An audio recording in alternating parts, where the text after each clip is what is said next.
ಪುಸ್ತಕದಲ್ಲಿ 14ನೇ ಅಧ್ಯಾಯ ವಾಕ್ಯ 12,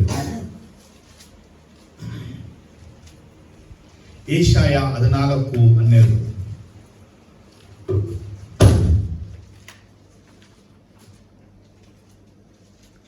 ಆಹಾ, ಉದಯ ನಕ್ಷತ್ರವೇ, ಬೆಳ್ಳಿಯೇ, ಆಕಾಶದಿಂದ ಹೇಗೆ ಬಿದ್ದೆ? ಜನಾಂಗಗಳು ಕೆಡವಿದ ನೀನು ಕಡಿಯಲ್ಪಟ್ಟು ನೆಲಕ್ಕೆ ಉರುಳಿದೆಯಲ್ಲ. ನೋಡಿ, ವರ್ಡ್ ಹೇಗಿದೆ ಅಂದ್ರೆ, ಯೇಸು ಕ್ರಿಸ್ತನ ಪರಿಶುದ್ಧ ನಾಮದಲ್ಲಿ ನಿಮಗೆ ಶುಭಾಶಯಗಳು. ನಾವು ಸೈತಾನನ ಕುರಿತು ಧ್ಯಾನಿಸ್ಕೊಂಡೆ ಬರ್ತಾ ಇದ್ದೀವಿ. ಅಂದ್ರೆ ಅವನು ಕಳ್ಳ. ಯಾರವನು? ಕಳ್ಳ. ಅವನು ಕದೀತಾನೆ, ನಾಶ ಮಾಡ್ತಾನೆ. ಕಳೆದ ವಾರ ನಾವು ಏನು ಧ್ಯಾನ ಮಾಡಿದ್ದು? ಅವನು ಹೇಗೆ ನಮ್ಮನ್ನು ವಂಚಿಸಿ ನಷ್ಟಪಡಿಸ್ತಾನೆ. ಇವತ್ತುವೇ ಸೈತನನ್ನ ಕೆಲವು ವಿಷಯಗಳನ್ನ ತಿಳ್ಕೊಳ್ಳೋಕ್ಕಾಗಿ ನಾವು ಹೋಗ್ತೀವಿ. ಗಮನಿಸಿ, ಏಷಾಯನು ಒಂದು ಪದ್ಯವನ್ನ ಬರೆದಿದ್ದಾನೆ.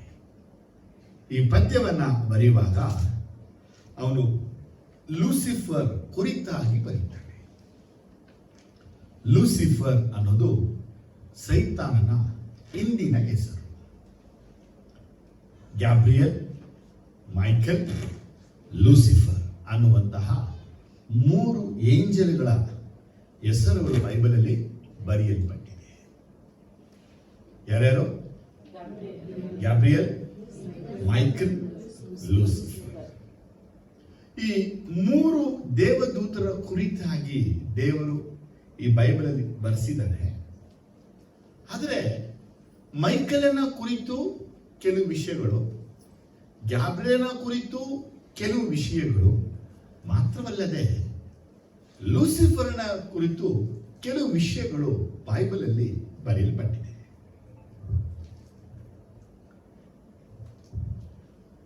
ಸೈತಾನನ ಕುರಿತು ನಾವು ಮೊದಲು ನೋಡುವಾಗ, ಅಂದ್ರೆ ಲೂಸಿಫರನನ್ನ ದೇವರು ಶಪಿಸಿದಾಗ ಅವನಿಗೆ ಒಂದು ಹೆಸರನ್ನ ಇಟ್ಟರು. ಆ ಹೆಸರೇ ಸೈತಾನ. ಇಂಗ್ಲಿಷಲ್ಲಿ ಸೈತಾನ್ ಅಥವಾ ಡೆವಿಲ್ ಕರೆಯಲಾಗುತ್ತೆ. ನೋಡಿ, ಡೆವಿಲ್ ಎರಡು ಅವನೇ. ಈ ಸೈತಾನನ್ನ ಆಗೋಕ್ಕಿಂತ ಮುಂಚೆ ಅವನು ಒಬ್ಬ ದೇವರನ್ನು ಆರಾಧಿಸುವ ಆರಾಧನಾ ನಾಯಕನಾಗಿ ಇದ್ದನು. ದೇವರನ್ನ ಏನ್ ಮಾಡೋದು ಕೆಲಸ? ಎಸೆಕಿಯೇಲಲ್ಲಿ ವಾಕ್ಯ ತೆಗೆಯೋಣ. 28ನೇ ಅಧ್ಯಾಯದಲ್ಲಿ ವಾಕ್ಯದ ಮುಖಾಂತರ ಹೋಗುವಾಗ ಸ್ವಲ್ಪ ನಾವು ಫ್ಯೂಚರ್ ತಿಳ್ಕೊಳ್ಬೋದು.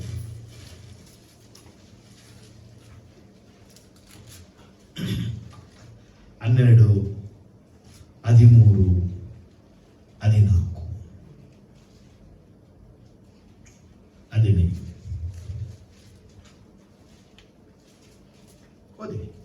ನರಪುತ್ರನೇ, ನೀನು ತೂರಿನ ಅರಸನ ವಿಷಯದಲ್ಲಿ ಶೋಕ ಗೀತವನ್ನಿತ್ತು ಅವನಿಗೆ ಹೀಗೆ ನುಡಿ.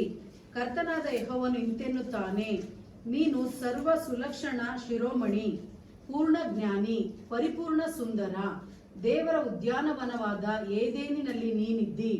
ಮಾಣಿಕ್ಯ, ಪುಷ್ಯ, ರಾಗ, ಪಚ್ಚೆ, ಪೀತರತ್ನ, ಬೇರುಲ್ಲ, ವೈಡೂರ್ಯ, ನೀಲ, ಕೆಂಪರ್ಲು, ಸ್ಫಟಿಕ, ಈ ನವರತ್ನಗಳಿಂದ ಭೂಷಿತವಾಗಿದ್ದಿ. ನಿನ್ನಲ್ಲಿನ ಈ ರತ್ನಗಳ ಗೂಡುಗಳು, ಮನೆಗಳು ಸುವರ್ಣ ರಚಿತವಾಗಿದ್ದವು.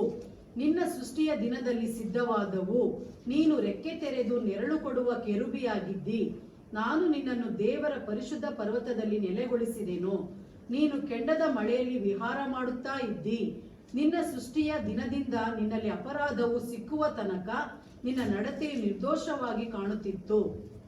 ಆಮೆನ್. ಈ ಭಾಗದಲ್ಲಿ ಸೈತಾನನ ಡಿಸ್ಕ್ರಿಪ್ಷನ್ ಬರೆಯಲ್ಪಟ್ಟಿದೆ. ತಿಳ್ಕೋಬೇಕು ನಾವು ಮುಂದೆ. ಏನಕ್ಕೆ ಅಂತ ಕೇಳಿದ್ರೆ, ಒಂದಲ್ಲ ಒಂದು ದಿನ ನಿಮ್ಮಿಂದ ಪ್ರಶ್ನೆಗಳು ಬರುತ್ತೆ. ಬೈಬಲಲ್ಲಿ ಸೈತಾನನ ಕುರಿತು ಏನಾದ್ರೂ ಬರೆದಿದೆಯಾ? ಮೊದಲನೇ ವಿಷಯ ಬಯಲ್ಪಟ್ಟಿರೋದು, ಅವನು ಏದೆನ್ ಅನ್ನುವಂತಹ ತೋಟದಲ್ಲಿ ಇದ್ದನು. ಎಲ್ಲಿದ್ದಾನೋ ಅಂದ್ರೆ ಈಡನ್ ಗಾರ್ಡನ್ ಅನ್ನುವಂಥ ಸ್ಥಳದಲ್ಲಿ ಇದ್ದನು. ಅಂದ್ರೆ ಆದಾಮ ಅವ್ವ ಇದ್ದ ಗಾರ್ಡನ್ ಅಲ್ಲ, ಇದೆ ಬೇರೆ. ಇಲ್ಲಿ ದೇವರ ಉದ್ಯಾನವಾದ ಏದೇನಿನಲ್ಲಿ ನೀನಿದ್ದಿ ಅಂತ ವರ್ಡ್ ಇದೆ. ಇದೆಯಾ? ಹೌದಾ ಇಲ್ವಾ? ತಿಳ್ಕೊಳ್ಬೇಕಾದ್ರೆ ನೀವು ಪ್ರಕಾರ ಆದಿಕಾಂಡ 2ನೇ ಚಾಪ್ಟರ್ ನೀವು ಬಂದ್ರೆ, ಆದಿಕಾಂಡ 2ನೇ ಚಾಪ್ಟರ್ಗೆ ಅಲ್ಲಿ ನೋಡ್ಬೋದು ಈ ಈಡನ್ ಗಾರ್ಡನ್ ಬಗ್ಗೆ. 8ನೇ ವಾಕ್ಯ. ಇದಲ್ಲದೆ ಯೆಹೋವ ದೇವರು ಮೂಡಣ ದಿಕ್ಕಿನಲ್ಲಿರುವ ಏದೇನ್ ಸೀಮೆಯಲ್ಲಿ ಒಂದು ಉದ್ಯಾನವನವನ್ನು ಮಾಡಿ ತಾನು ರೂಪಿಸಿದ ಮನುಷ್ಯನನ್ನು ಅದರಲ್ಲಿ ಇರಿಸಿದನು. ಆಮೇಲೆ ಸಿಗ್ತಾ ನಿಮ್ಗೆ? ಎಲ್ಲಂತೆ? ಮೂಡಣ ದಿಕ್ಕಿನಲ್ಲಿ ಏದೇನ್ ಅನ್ನುವಂತ ಒಂದು ಸೀಮೆ, ಅಲ್ಲಿ ಒಂದು ಉದ್ಯಾನವನವನ್ನ ಮಾಡಿ ಅಲ್ಲಿ ಮನುಷ್ಯರನ್ನು ಇಟ್ಟ. ಸಿಗ್ತಾ? ಹಾಗಾದ್ರೆ ಭೂಮಿಯ ಮೂಡಣ ದಿಕ್ಕಲ್ಲಿ ಈಡನ್ ಅನ್ನುವಂತ ಒಂದು ಏರಿಯಾ, ಆ ಏರಿಯಾದಲ್ಲಿ ಒಂದು ತೋಟ ನೋಡಿ, ಒಂದು ಏರಿಯಾ, ಒಂದು ಗಾರ್ಡನ್ ಇರಲ್ವಾ? ಆ ರೀತಿ ಕಾಡಿನಲ್ಲಿ ಆದಾಮ ಅವಳನ್ನ ದೇವರು ಇಟ್ಟು. ಅರೆ ಇದು ದೇವರ ಉದ್ಯಾನವನ ಎಂಬುದಾಗಿ ವರ್ಡ್ ಇಲ್ಲ. ಅದು ಎಸೆಕೆಲ್ ಓದುವಾಗ ಅಲ್ಲಿ ಇದೆ 13ನೇ ವಾಕ್ಯದಲ್ಲಿ ಏನಿದೆ? 13 ಇಂಗ್ಲಿಷ್ ನೋಡಿ, ತಮಿಳು, ಕನ್ನಡ, ಇಂಗ್ಲಿಷ್ ಅಲ್ಲಿ ನೋಡಿ.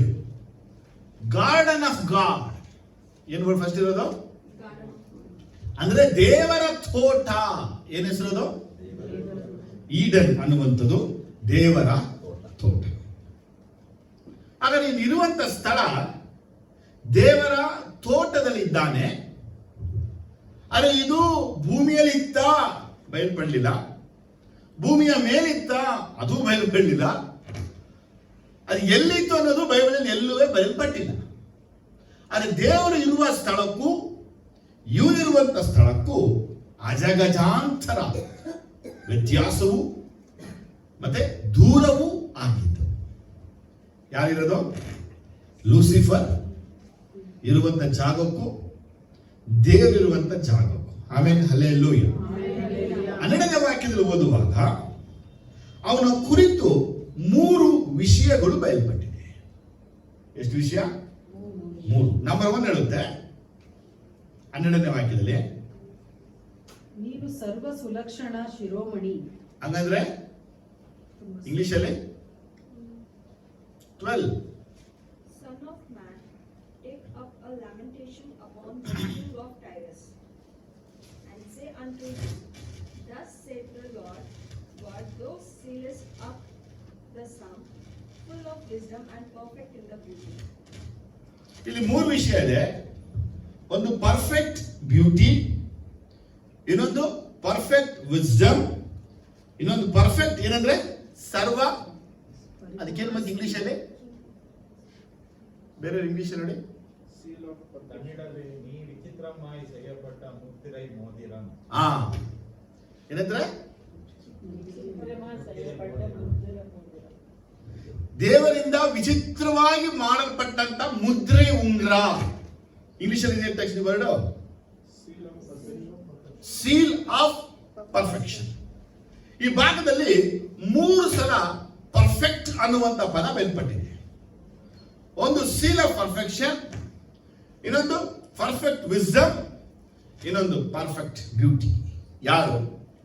ಲೂಸಿಫರ್. ಈಗ ಈ 3 ವಿಷಯವನ್ನ ಇಟ್ಕೊಳ್ಳೋಣ ಸ್ವಲ್ಪ. ಸೈತಾನನ್ನ ಅಂದ್ರೆ ಲೂಸಿಫರ್ನ ದೇವರು ಮಾಡಿದಾಗ ಅವನನ್ನ ಯಾಕೆ ಪರ್ಫೆಕ್ಟ್ ಆಗಿ ಮಾಡಿದನು?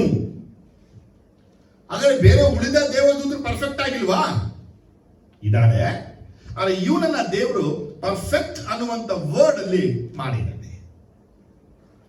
ಯಾಕೆ? ವೈ ಅನ್ನುವಂಥದ್ದು. ಸರಿನಾ?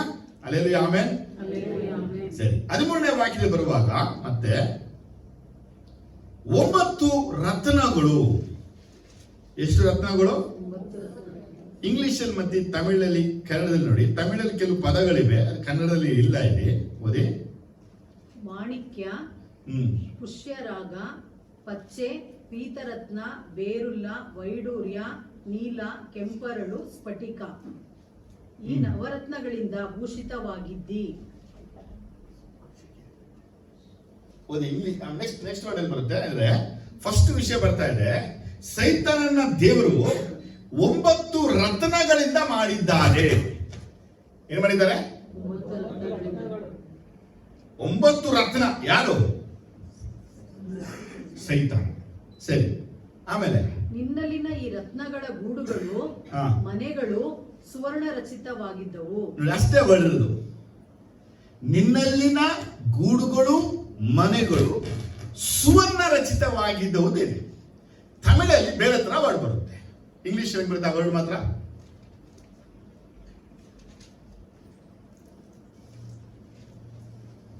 ಬೇಗ ಓದ್ಬೇಕು.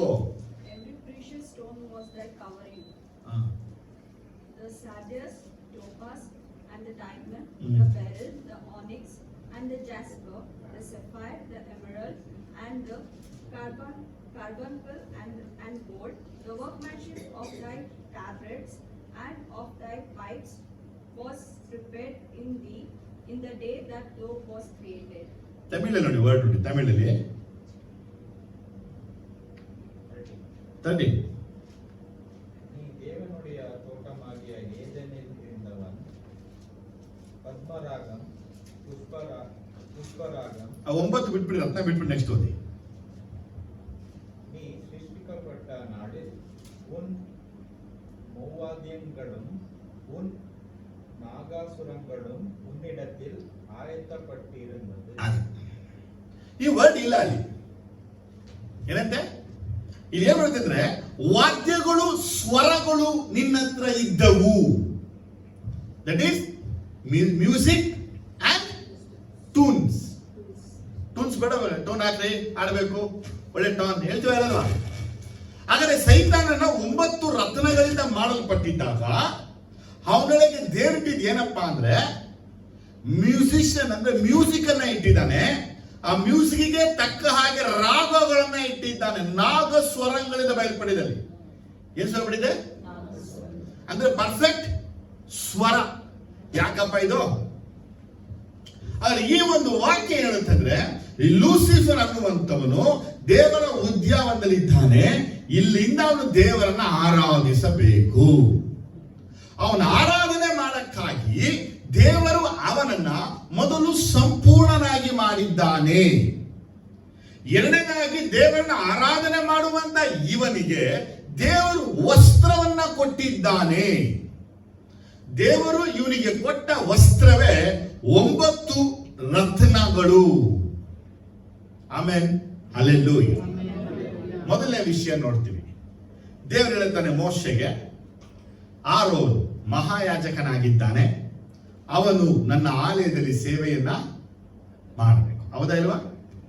ಹಾಗಾಗಿ ಆಲಯದಲ್ಲಿ ನನ್ನ ಸೇವೆಯನ್ನ ಆರೋನ್ ಮಾಡ್ತಾನೆ ಅಂದ್ರೆ, ಮಹಾಯಾಜಕನ ಪಟ್ಟ ಇವನಿಗೆ ನಾನು ಕೊಡ್ತೀನಿ ಅಂದ್ರೆ, ಇವನೊಳಗೆ ಯಾವ ರೀತಿಯ ದೋಷಗಳು ಇರಬಾರದು. ಏನಿರಬಾರದು? ದೋಷಗಳು ಇರಬಾರದು ಅಂದ್ರೆ ಅವನ ಅಂಗಗಳಲ್ಲಿ ಯಾವ ರೀತಿಯ ನ್ಯೂನತೆಗಳು ಇರಬಾರದು. ಇದನ್ನ ನೀವು ಯಾಜಕ ಕಾಂಡ 21ನೇ ಅಧ್ಯಾಯದಲ್ಲಿ 16ರಿಂದ 23 ವಾಕ್ಯಗಳನ್ನ ಓದಿದ್ರೆ ಅವನು ಯಾವ ರೀತಿಯಲ್ಲಿ ದೇಹದಲ್ಲಿ ಕೊರತೆಗಳು ಇದ್ರೆ ಮಹಾಯಾಜಕ ಆಗೋದಿಲ್ಲ ಅಂತ ಬಯಲ್ಪಟ್ಟಿದೆ. ಆಮೇನ್, ಹಲ್ಲೆಲೂಯಾ. ಅಂದ್ರೆ ಅವನ ಕಣ್ಣು, ಅವನ ಕಿವಿ, ಅವನ ಹಲ್ಗಳು, ಅವನ ಕೈಯಲ್ಲಿ ಬರುವಂತ ಬೆರಳುಗಳು, ಆ ಬೆರಳು ಬರುವಂತ ಉಗುರು, ಅವನ ದೇಹದ ಅಂಗಗಳು, ಕಣ್ಣಿಗೆ ಕಾಣುವಂತ ಅಂಗಗಳು, ಕಾಲುಗಳು, ಅವನ ನಡೆಯೋ ಸ್ಟೈಲು, ಅವನು ನಿಂತ್ಕೊಳ್ಳೋದು, ಅವನಿಗೆ ತಲೆ ತುಂಬ ಕೂದಲು ಸ್ಟೈಲು, ಅವನಿಗೆ ಮೀಸೆ ಗಡ್ಡ, ಅವನು ಮಾತಾಡುವಾಗ ಅವನಿಗೆ ಏನು ವಿಧ ಯಾವುದೇ ರೀತಿಯ ಸ್ಕಿನ್ ಡಿಸೀಸ್ಗಳು, ಅಲರ್ಜಿಗಳು ಯಾವುದು ಇರಬಾರದು. ಹೇಗೆ ಇವತ್ತಿನ ದಿನಗಳಲ್ಲಿ ಮಿಸ್ ವರ್ಲ್ಡ್ ಕಾಂಟೆಸ್ಟ್ ಅನ್ನ ಮಾಡ್ತಾರೋ, ಸೌಂದರ್ಯ ಉಳ್ಳವರನ್ನ ಹೇಗೆ ಮಿಸ್ ವರ್ಲ್ಡ್ ಅಂತ ಕರೀತಾರೋ, ಹಾಗೆ ಮಹಾ ಪರಿಶುದ್ಧನಾದ ದೇವರ ಸೇವೆ ಮಾಡುವಂತಹ ಮಹಾಯಾಜಕನು ಅವನೊಳಗೆ ಸೌಂದರ್ಯ ಅನ್ನೋದು ಇರಬೇಕು.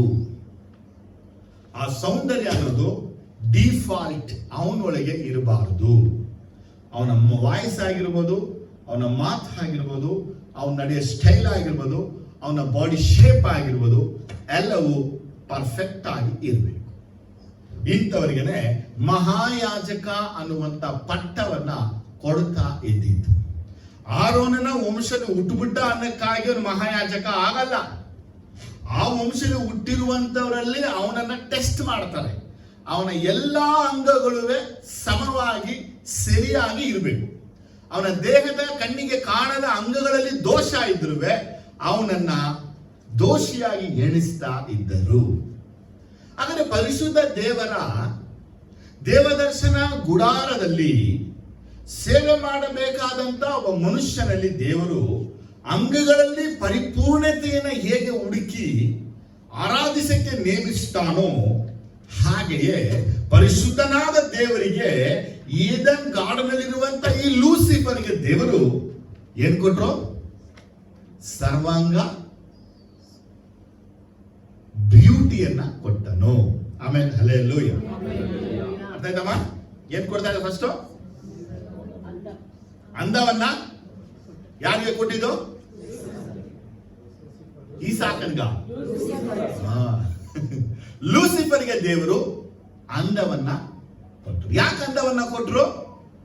ನಮ್ಮ ದೇವರು ಸರ್ವಾಂಗ ಮನೋಹರನು, ಅವರನ್ನು ಆರಾಧಿಸುವಂತವನು ಅಂದ ಚಂದವಾಗಿ ಇರಬೇಕು. ಅವಳಿಗೆ ದೋಷಗಳಿರಬಾರದು, ನ್ಯೂನತೆಗಳಿರಬಾರದು. ಅವನು ಪರಿಪೂರ್ಣ ಅಂಗಗಳಿರಬೇಕು. ಎಕ್ಸ್ಟ್ರಾ ಗ್ರೋತ್ ಇರಬಾರ್ದು, ಎಕ್ಸ್ಟ್ರಾ ಅಂಗನೂ ಅವನಿಗೆ ಇರಬಾರ್ದು. ಇದು ಫ್ಯಾಕ್ಟ್ ನಂಬರ್ 1. ಎರಡನೇದಾಗಿ ನೋಡ್ತೀವಿ, ಮಹಾಯಾಜಕನಿಗೆ ದೇವರು ವಸ್ತ್ರವನ್ನ ಇಟ್ಟಿದ್ರು. ನೆನಪಿದೆ ನಿಮಗೆ? ತಲೆಗೆ ಮುಂಡಾಸ ಹೇಳಿದ್ನ ಇಲ್ವಾ? ನನಗೆ ನೆನಪಿದೆ. ಮಹಾಯಾಜಕನಿಗೆ ದೇವರು ಡ್ರೆಸ್ ಕೋಡನ್ನ ಇಟ್ಟಿದ್ರು. ಆ ವಸ್ತ್ರವನ್ನೇ ಅವನು ಯಾವಾಗಲೂ ಹಾಕೋಬೇಕು. ದೇವಾಲಯಕ್ಕೆ ಹೋಗಿ ದೇವರನ್ನ ಆರಾಧಿಸುವಂತಹ ವೇಳೆಗಳಲ್ಲಿ. Amen, hallelujah. ಹಾಗೇನೆ ದೇವರ ಸ್ತೋತ್ರವಾಗಲಿ. ದೇವರು ಇವನಿಗೆ 9 ರತ್ನಗಳಿಂದ ಅಲಂಕರಿಸಿದ್ದನು. ಮಹಾಯಾಜಕನ ಎದೆಯ ಮೇಲೆ 12 ರತ್ನಗಳಿದ್ದವು. ಆ 12 ರತ್ನಗಳು ಇಸ್ರಾಯೇಲ್ಯರ 12 ಕುಲಗಳನ್ನ ಅದು ಸೂಚಿಸುವಂತದಾಗಿತ್ತು. ಆದರೆ ಇವನಿಗೆ 9 ರತ್ನಗಳಿಂದ ರಚಿತವಾಗಿದ್ದಾನೆ. ಆಮೇನ್. ನೀವು ಯಾಜಕ ಸಮಯ ಇದ್ರೆ ನಿಮಗೆ ಯಾಜಕ ಕಾಂಡ 8ನೇ ಅಧ್ಯಾಯ 6ರಿಂದ 9 ವಾಕ್ಯ ಓದಿದ್ರೆ ನಿಮ್ಗೆ ಗೊತ್ತಾಗುತ್ತೆ. 8ನೇ ಚಾಪ್ಟರ್ ಪೂರ್ತಿ ಓದಿದ್ರೆ ನಿಮ್ಗೆ ಅಲ್ಲಿ ಅವನ ಡೆಡಿಕೇಶನ್ ಇನ್ನೂ ಕ್ಲಿಯರ್ ಆಗಿ ಗೊತ್ತಾಗುತ್ತೆ. ಆದರೆ ಒಬ್ಬ ಮಹಾಯಾಜಕನಿಗೆ ದೇವರು ಅವನಿಗೆ ವಸ್ತ್ರವನ್ನ, ಅವನಿಗೆ ಇವತ್ತಿನ ಹೇಗೆ ನಾವು ಅಂಡರ್ ಗಾರ್ಮೆಂಟ್ ಅನ್ನು ಹಾಕಿದ್ವೋ ಅವತ್ತು ಅವನಿಗೆ ದೇವರು ಚಡ್ಡಿಯನ್ನ ಕೊಟ್ಟಿದ್ರು. ಫಸ್ಟ್ ವರ್ಡ್ ಬರುತ್ತೆ ಚಡ್ಡಿ ಅನ್ನೋ ವರ್ಡ್. ಯಾಕಂದ್ರೆ ಅವನು ಅದನ್ನ ಹಾಕಿರ್ಬೇಕು. ಇಸ್ರಾಯೇಲರಾಗಿ ನಮ್ಮ ದೇವರಿಗೆ ಇವತ್ತು ನಾವು ನೋಡಿದೀವಿ, ಇಲ್ಲಿ ಸ್ಟೆಪ್ ಇಟ್ಬಿಟ್ಟಿದೀವಿ. ಇದೆಯಾ ಇಲ್ಲಿ? ದೇವರನ್ನ ಆರಾಧನೆ ಮಾಡುವಂತಾಗೆ ಯಾರು ಸ್ಟೆಪ್ ಇಡಂಗಿಲ್ಲ. ಗೊತ್ತಾ ನಿಮಗೆ? ಯಾಕಂದ್ರೆ ಉಳಿದಿರುವಂತ ಅನ್ಯ ಜನಗಳು ಯಾರುವೆ ಅಂಡರ್ ಗಾರ್ಮೆಂಟ್ಸ್ ಯೂಸ್ ಮಾಡ್ತಿರ್ಲಿಲ್ಲ. ಒಂದು ವೇಳೆ ನಾವು ದೇವರನ್ನ ಆರಾಧನೆ ಮಾಡಕ್ ಹೋಗುವಾಗ ನಾವು ಅಂಡರ್ ಗಾರ್ಮೆಂಟ್ಸ್ ಹಾಕದೆ ನಾವು ಇಂಥ ಸ್ಟೆಪ್ಗಳನ್ನ ಹತ್ತುವಾಗ ಅದು ದೇವರ ದೃಷ್ಟಿಗೆ ಕಾಣುವುದು ಅಸಹ್ಯ. ಅದಕ್ಕಾಗಿ ಹೇಳ್ತಾನೆ ಆರೋನಿಗೆ ಚಡ್ಡಿಯನ್ನ ಕೊಡಬೇಕು. ಏನ್ ಕೊಡಬೇಕು? ಇವತ್ತು ಸ್ಟೆಪ್ ಹಾಕಿದ್ರೆ ಸ್ಟೈಲ್ ಆಗ್ಬಿಟ್ಟಿದೆ. ಎಷ್ಟು? ಇಲ್ಲಿ 2 ಇದೆ, ಕೆಲವರು 4, ಕೆಲವರು 8. ಸ್ಟೇಜ್ ಹೈಟ್ ಬರ್ಬೇಕು ಏನ್ ಮಾಡ್ತಿರ್ತಾರೆ? ಯಾಕಂದ್ರೆ ಇವಾಗೆಲ್ಲ ಪ್ಯಾಂಟ್ ಶರ್ಟ್ ಹಾಕ್ತಾ ಇದೀವಿ. ಆದ್ರೆ ದೇವರ ಧರ್ಮಶಾಲೆ ಬಲ್ಪಟ್ಟಿದೆ, ಆ ರೀತಿ ಸ್ಟೆಪ್ಗಳನ್ನ ಹತ್ತುವ ಹಾಗೇನೆ ಇಲ್ಲ. ಹಾಗಾದ್ರೆ ಇವನ್ನ ಹೇಗೆ ಮಾನವು ಮುಚ್ಚಲ್ಪಡಬೇಕು? ದೇವರನ್ನ ಆರಾಧನೆ ಮಾಡ ಬರುವಾಗ ದೇವರು ಯಾಜಕನಿಗೆ ಆಜ್ಞೆನ ಕೊಟ್ಟಿಟ್ಟಿದ್ರು, ಹಾಗೆಯೇ ಇವನ ಮಾನವೂ ವ್ಯಕ್ತವಾಗದ ಹಾಗೆ ಇವನಿಗೆ 9 ರತ್ನಗಳಿಂದ ದೇವರು ರಚಿತ ಮಾಡಿದನು. ಹಲ್ಲೆಲೂಯಾ. ಇದನ್ನ ಏನ್ ತಿಳ್ಕೊಳ್ತೀವಿ ಅಂದ್ರೆ, ಯೇಸಪ್ಪನನ್ನ ಆರಾಧನೆ ಮಾಡುವವರು ಇಂಥವರೇ ಆಗಿರ್ಬೇಕು ಅಂತ ಅಪೇಕ್ಷಿಸ್ತಾನೆ ಆತ. ಮುಂದೆ ಹೇಳ್ತೀನಿ ನಾನು. ಆದ್ರೆ ನಾವು ದೇವರನ್ನ ಆರಾಧಿಸ್ಬೇಕು ನಮ್ಮ ಲವಲವಿಕೆ ಇರ್ಬೋದು, ದಾಹ ಇರ್ಬೋದು, ಆಸೆ ಇರ್ಬೋದು. ಆ ಆರಾಧನೆ ಮಾಡ್ಬೇಕಾದ್ರೆ ಗಾಡ್ ಎಕ್ಸ್ಪೆಕ್ಟ್ ಮಾಡೋ ರೀತಿ ನಾನು ಇದೀನಾ? ಹಾಗಾಗಿ ಲೂಸಿಫರ್ಗೆ ದೇವರು ಈ 9 ರತ್ನಗಳಿಂದ ಕವರ್ ಮಾಡಿದ್ದಾನೆ. ಏನಕ್ಕೆ? ಅವನು ದೇವರನ್ನ ಆರಾಧಿಸಬೇಕು. ಹಲ್ಲೆಲೂಯಾ. ಮೂರನೇ ವಿಷಯ ನೋಡ್ಬೋದು, ಯೆಶಾಯ 14:13 ವಾಕ್ಯದಲ್ಲಿ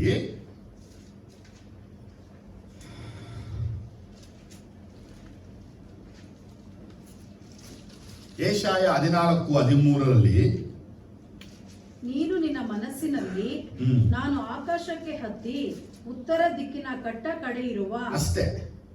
ಇಂಗ್ಲಿಷ್ ವರ್ಡ್, ನೀನು ನಿನ್ನ ಮನಸ್ಸು ಅನ್ನುವಂತ ವರ್ಡ್ ಏನ್ ಬರ್ತಿದೆ ಅದರಲ್ಲಿ? You said in your heart. ಏನ್ ಹೇಳಿದಲ್ಲಿ? ಹೃದಯ. ಏನಂತೆ? ದೇವರು ಸೃಷ್ಟಿ ಮಾಡಿದಂತ ಏಂಜಲ್ಸ್ ಗಳಿಗೆ ಹೃದಯವನ್ನ ಕೊಟ್ಟಿಲ್ಲ. ಏನ್ ಕೊಟ್ಟಿಲ್ಲ? ಏನಿಲ್ಲ ಅವರಿಗೆ. ಯಾಕೆ ಹೃದಯ ಇಲ್ಲ ಅಂದ್ರೆ, ಅವರು ದೇವರನ್ನ ಪ್ರೀತಿ ಮಾಡಕ್ ಆಗಲ್ಲ. ಏನ್ ಜಗಮ ಏನಂತೀರ ನೀವು? ದೇವರನ್ನ ಅವರು ಆರಾಧಿಸ್ಬೋದು, ದೇವರನ್ನ ಸೇವಿಸ್ಬೋದು, ದೇವರಿಗೆ ಅಡ್ಡ ಬಿಡ್ಬೋದು, ದೇವರ ಚಿತ್ತಾನ ಮಾಡ್ಬೋದು, ಬಟ್ ದೇವರನ್ನ ಅವರು ಲವ್ ಮಾಡಕ್ ಆಗಲ್ಲ. ಅರೆ ಬೈಬಲ್ ನೋಡುವಾಗ ಈ ಲೂಸಿಫರ್ಗೆ ಮಾತ್ರನೇ ದೇವರು ಹಾರ್ಟ್ ಅನ್ನ ಕೊಟ್ಟಿದ್ದಾನೆ. ಯಾಕೆ ದೇವರು ಇವನಿಗೆ ಹಾರ್ಟ್ ಅನ್ನು ಕೊಡಬೇಕಾಗಿತ್ತು? ಹೃದಯವನ್ನ ಇವನಿಗೆ ಯಾಕೆ ಕೊಡಬೇಕಾಗಿತ್ತು ಹೇಳ್ತೀರಾ? ನಮ್ಗೆಲ್ಲ ಚೆನ್ನಾಗಿ ಗೊತ್ತು. ನಿನ್ನ ದೇವರಾದ ಕರ್ತನನ್ನ ಪೂರ್ಣ ಹೃದಯದಿಂದ, ಪೂರ್ಣ ಮನಸ್ಸಿನಿಂದ, ಪೂರ್ಣ ಶಕ್ತಿಯಿಂದ, ಪೂರ್ಣ ಜ್ಞಾನದಿಂದ ಆರಾಧಿಸಬೇಕು. ಜೋರಾಗಿ ಹೇಳಿ. ದೇವ್ರನ್ನ ಹೆಂಗ ಆರಾಧಿಸ್ಬೇಕಂತೆ? ಜೋರಾಗಿ ಹೇಳಿ. ಮತ್ತಾಯ ಬರೆದ ಸುವಾರ್ತೆ 22:37 ವಾಕ್ಯ ನೋಡುವಾಗ, ಮತ್ತಾಯ ಬರೆದ ಸುವಾರ್ತೆ 22:37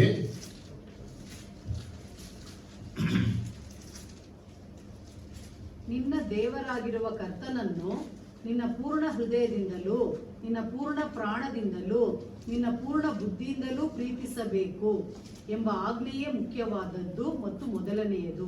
ಏನಪ್ಪ ಅರ್ಥ? ಅದು ಏನ್ ಸಿಕ್ತು ನಮ್ಗಲ್ಲಿ? ಹೃದಯ, ಪ್ರಾಣ, ಪೂರ್ಣ ಬುದ್ಧಿ.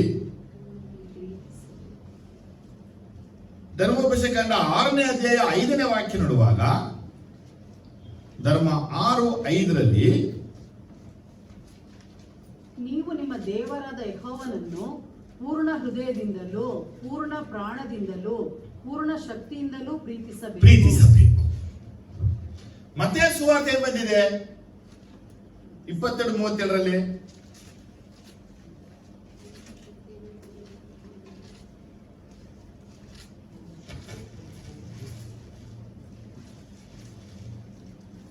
ಪೂರ್ಣ ಹೃದಯದಿಂದಲೂ, ಪೂರ್ಣ ಪ್ರಾಣದಿಂದಲೂ, ಪೂರ್ಣ ಬುದ್ಧಿಯಿಂದಲೂ ಪ್ರೀತಿಸಬೇಕು.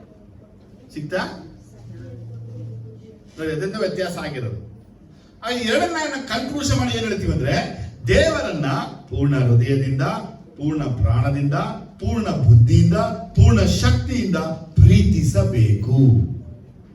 ಆದ್ರೆ ದೇವರನ್ನ ಆರಾಧನೆ ಮಾಡೋದು ಅಂದ್ರೆ ಅರ್ಥ ಏನಪ್ಪಾ ಅಂದ್ರೆ, we must worship the lord ಅಂದ್ರೆ ಫುಲ್ ಆಫ್ ಹಾರ್ಟ್ ಇಂದ ಲವ್ ಮಾಡಬೇಕು, ಫುಲ್ ಆಫ್ ಮೈಂಡ್ ಇಂದ ಲವ್ ಮಾಡಬೇಕು, ಫುಲ್ ಆಫ್ ವಿಸ್ಡಮ್ ಇಂದ ಲವ್ ಮಾಡಬೇಕು, ಫುಲ್ ಆಫ್ ಸ್ಟ್ರೆಂತ್ ಇಂದ ಅವ್ರನ್ನ ಲವ್ ಮಾಡಬೇಕು. ದೇವ್ರು ಯಾರು ಕೊಟ್ಟ ಆಗ್ನೇದು? ನಮಗೆ. ಜ್ವರ ಹೇಳಿ. ನಮಗೆ. ಯಾಕಂದ್ರೆ ದೇವ್ರು ಏನ್ ಕೊಟ್ಟವ್ರೆ? ಹೃದಯ ಕೊಟ್ಟವ್ರೆ, ಮನಸ್ಸು ಕೊಟ್ಟಿದ್ದಾರೆ, ಪ್ರಾಣ ಕೊಟ್ಟಿದ್ದಾರೆ, ಮತ್ತೆ ಬುದ್ಧಿನೂ ಕೊಟ್ಟವ್ರೆ, ಶಕ್ತಿನೂ ಕೊಟ್ಟವ್ರೆ. ಇದ ಬ್ರದರ್, ನಮಗೆ ಮೈಂಡ್ ಇದೆ, ಹಾರ್ಟ್ ಇದೆ, ವಿಸ್ಡಮ್ ಇದೆ, ಸ್ಟ್ರೆಂತ್ ಇದೆ. ಇದೆಯಾ? ಹಾಗಾದ್ರೆ ಸೈತಾನ ನೋಡುವಾಗ ಅವನಿಗೆ ಹೇಳ್ತಾರೆ, ನೀನು ಪೂರ್ಣ ಜ್ಞಾನಿ. ಯಾರವನು? ಹಾಗಾದ್ರೆ ಇವನಿಗೆ ಯಾಕೆ ದೇವರು ಜ್ಞಾನವನ್ನ ಕೊಡಬೇಕು? ಅಲ್ಲಿ ನೋಡ್ತೀವಿ ಹೃದಯ. ಆದರೆ ಇವನು ಆರಾಧನೆ ನಡೆಸುವಂತವನಾಗಿದ್ದಾನೆ, ದೇವರನ್ನ ಆರಾಧಿಸುವಂತವನಾಗಿದ್ದಾನೆ. ಆರಾಧನೆ ಮಾಡುವಂತ ಇವನು ಪೂರ್ಣ ಹೃದಯದಿಂದ, ಪೂರ್ಣ ಮನಸ್ಸಿನಿಂದ, ಪೂರ್ಣ ಜ್ಞಾನದಿಂದ, ಪೂರ್ಣ ಬುದ್ಧಿಯಿಂದ, ಪೂರ್ಣ ಶಕ್ತಿಯಿಂದ ದೇವರನ್ನ ಆರಾಧಿಸಬೇಕು. ಯಾರು? ಅವನ ಜೊತೆ ಯಾರಿದ್ದಾರೆ? ಎಲ್ಲರೂ ದೇವ್ರ ಏನ್ ಮಾಡಬೇಕು? ನಾವು ಜೋರಾಗಿ ನೋಡಿ. ಅದಕ್ಕೆ ನಾವು ಆರಾಧನೆಗೆ ಬಂದಾಗ ಅಬ್ಸರ್ವ್ ಮಾಡ್ಬೇಕು ನೀವು.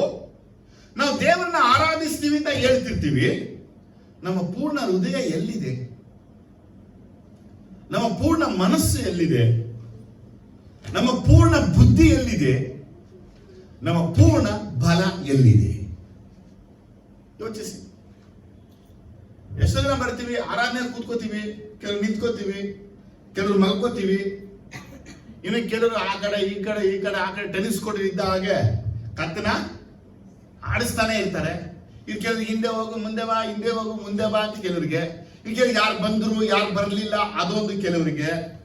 ಇನ್ನು ಕೆಲವರಿಗೆ ಏನಾದ್ರೂ ಮಾಡ್ಕೊಂತ ಇವ್ರ ಲೋಕದಲ್ಲೇ ಇರ್ತಾರೆ. ದೇವರನ್ನ ಆರಾಧನೆ ಮಾಡಕ್ಕೆ ಬರುವಂತ ನಾವು ಪೂರ್ಣ ಹೃದಯ, ಪೂರ್ಣ ಮನಸ್ಸು, ಪೂರ್ಣ ಜ್ಞಾನ, ಪೂರ್ಣ ಶಕ್ತಿಯಿಂದ ಪ್ರೀತಿ ಮಾಡದೆ ಹೋದ್ರೆ ನಾನು ದೇವರನ್ನ ಆರಾಧನೆ ಮಾಡಿಲ್ಲ. ಸೈತಾನನ ದೇವರು ಅವನಿಗೆ ಜ್ಞಾನವನ್ನ ಯಾಕೆ ಕೊಟ್ಟಿದ್ದಾರೆ? ಅವನಿಗೆ ಜ್ಞಾನವನ್ನ ಕೊಡಕ್ಕೆ ಏನ್ ಕಾರಣ ಅಂತ ಕೇಳಿದ್ರೆ ಅವನ ದೇವರನ್ನ ಆರಾಧಿಸಬೇಕು.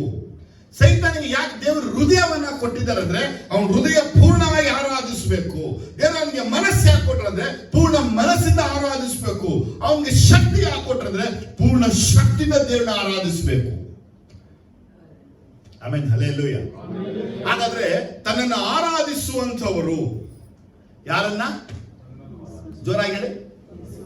ಯೋಹಾನ ಸುವಾರ್ತೆ 4:23 ವಾಕ್ಯದ ನೋಡುವಾಗ, ಯೋಹಾನ ಸುವಾರ್ತೆ 4:23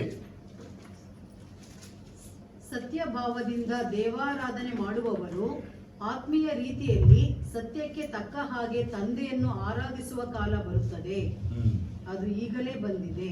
ಏನಂತೆ? ಆಮೇಲೆ ನೆಕ್ಸ್ಟ್, ತಂದೆಯು ತನ್ನನ್ನು ಆರಾಧಿಸುವವರು ಇಂಥವರೇ ಆಗಿರಬೇಕೆಂದು ಅಪೇಕ್ಷಿಸುತ್ತಾನಲ್ಲವೇ? ನೋಡಿದ್ರ? ಯೇಸು ಸ್ವಾಮಿ ತಂದೆಯ ಎದೆಯಲ್ಲಿ ಒರಗಿದ ನಿಮಿತ್ತವಾಗಿ ತಂದೆಯಾದ ದೇವರನ್ನ ಆರಾಧಿಸುವಂತವ್ರು ಎಂತವರಾಗಿರಬೇಕೆಂದು ತಂದೆಯಾದ ದೇವರು ಹೀಗೆ ಅಕ್ಸೆಪ್ಟ್ ಮಾಡ್ತಂತ ಹೇಳಿದ್ದಾರೆ. ಅವ್ರು ಹೆಂಗ ಆರಾಧನೆ ಮಾಡ್ಬೇಕಂತೆ? ಇನ್ ಸ್ಪಿರಿಟ್, ಇನ್ ಟ್ರೂತ್. ಯಾವ ರೀತಿ? ಸತ್ಯದಿಂದಲೂ ಆತ್ಮದಿಂದಲೂ ಆರಾಧಿಸಬೇಕು. ತಂದೆಯಾದ ದೇವರು ಅವ್ರು ಏನ್ ಹೇಳ್ತಾರೆ ಅಂದ್ರೆ ನನ್ನನ್ನು ಆರಾಧಿಸುವಂತವ್ರು ಇಂಥವರೇ ಆಗಿರ್ಬೇಕು. ಎಂತವರಾಗಿರ್ಬೇಕು? ಜೋರಾಗಿ ಹೇಳಿ, ಜೋರಾಗಿ ಜೋರಾಗಿ.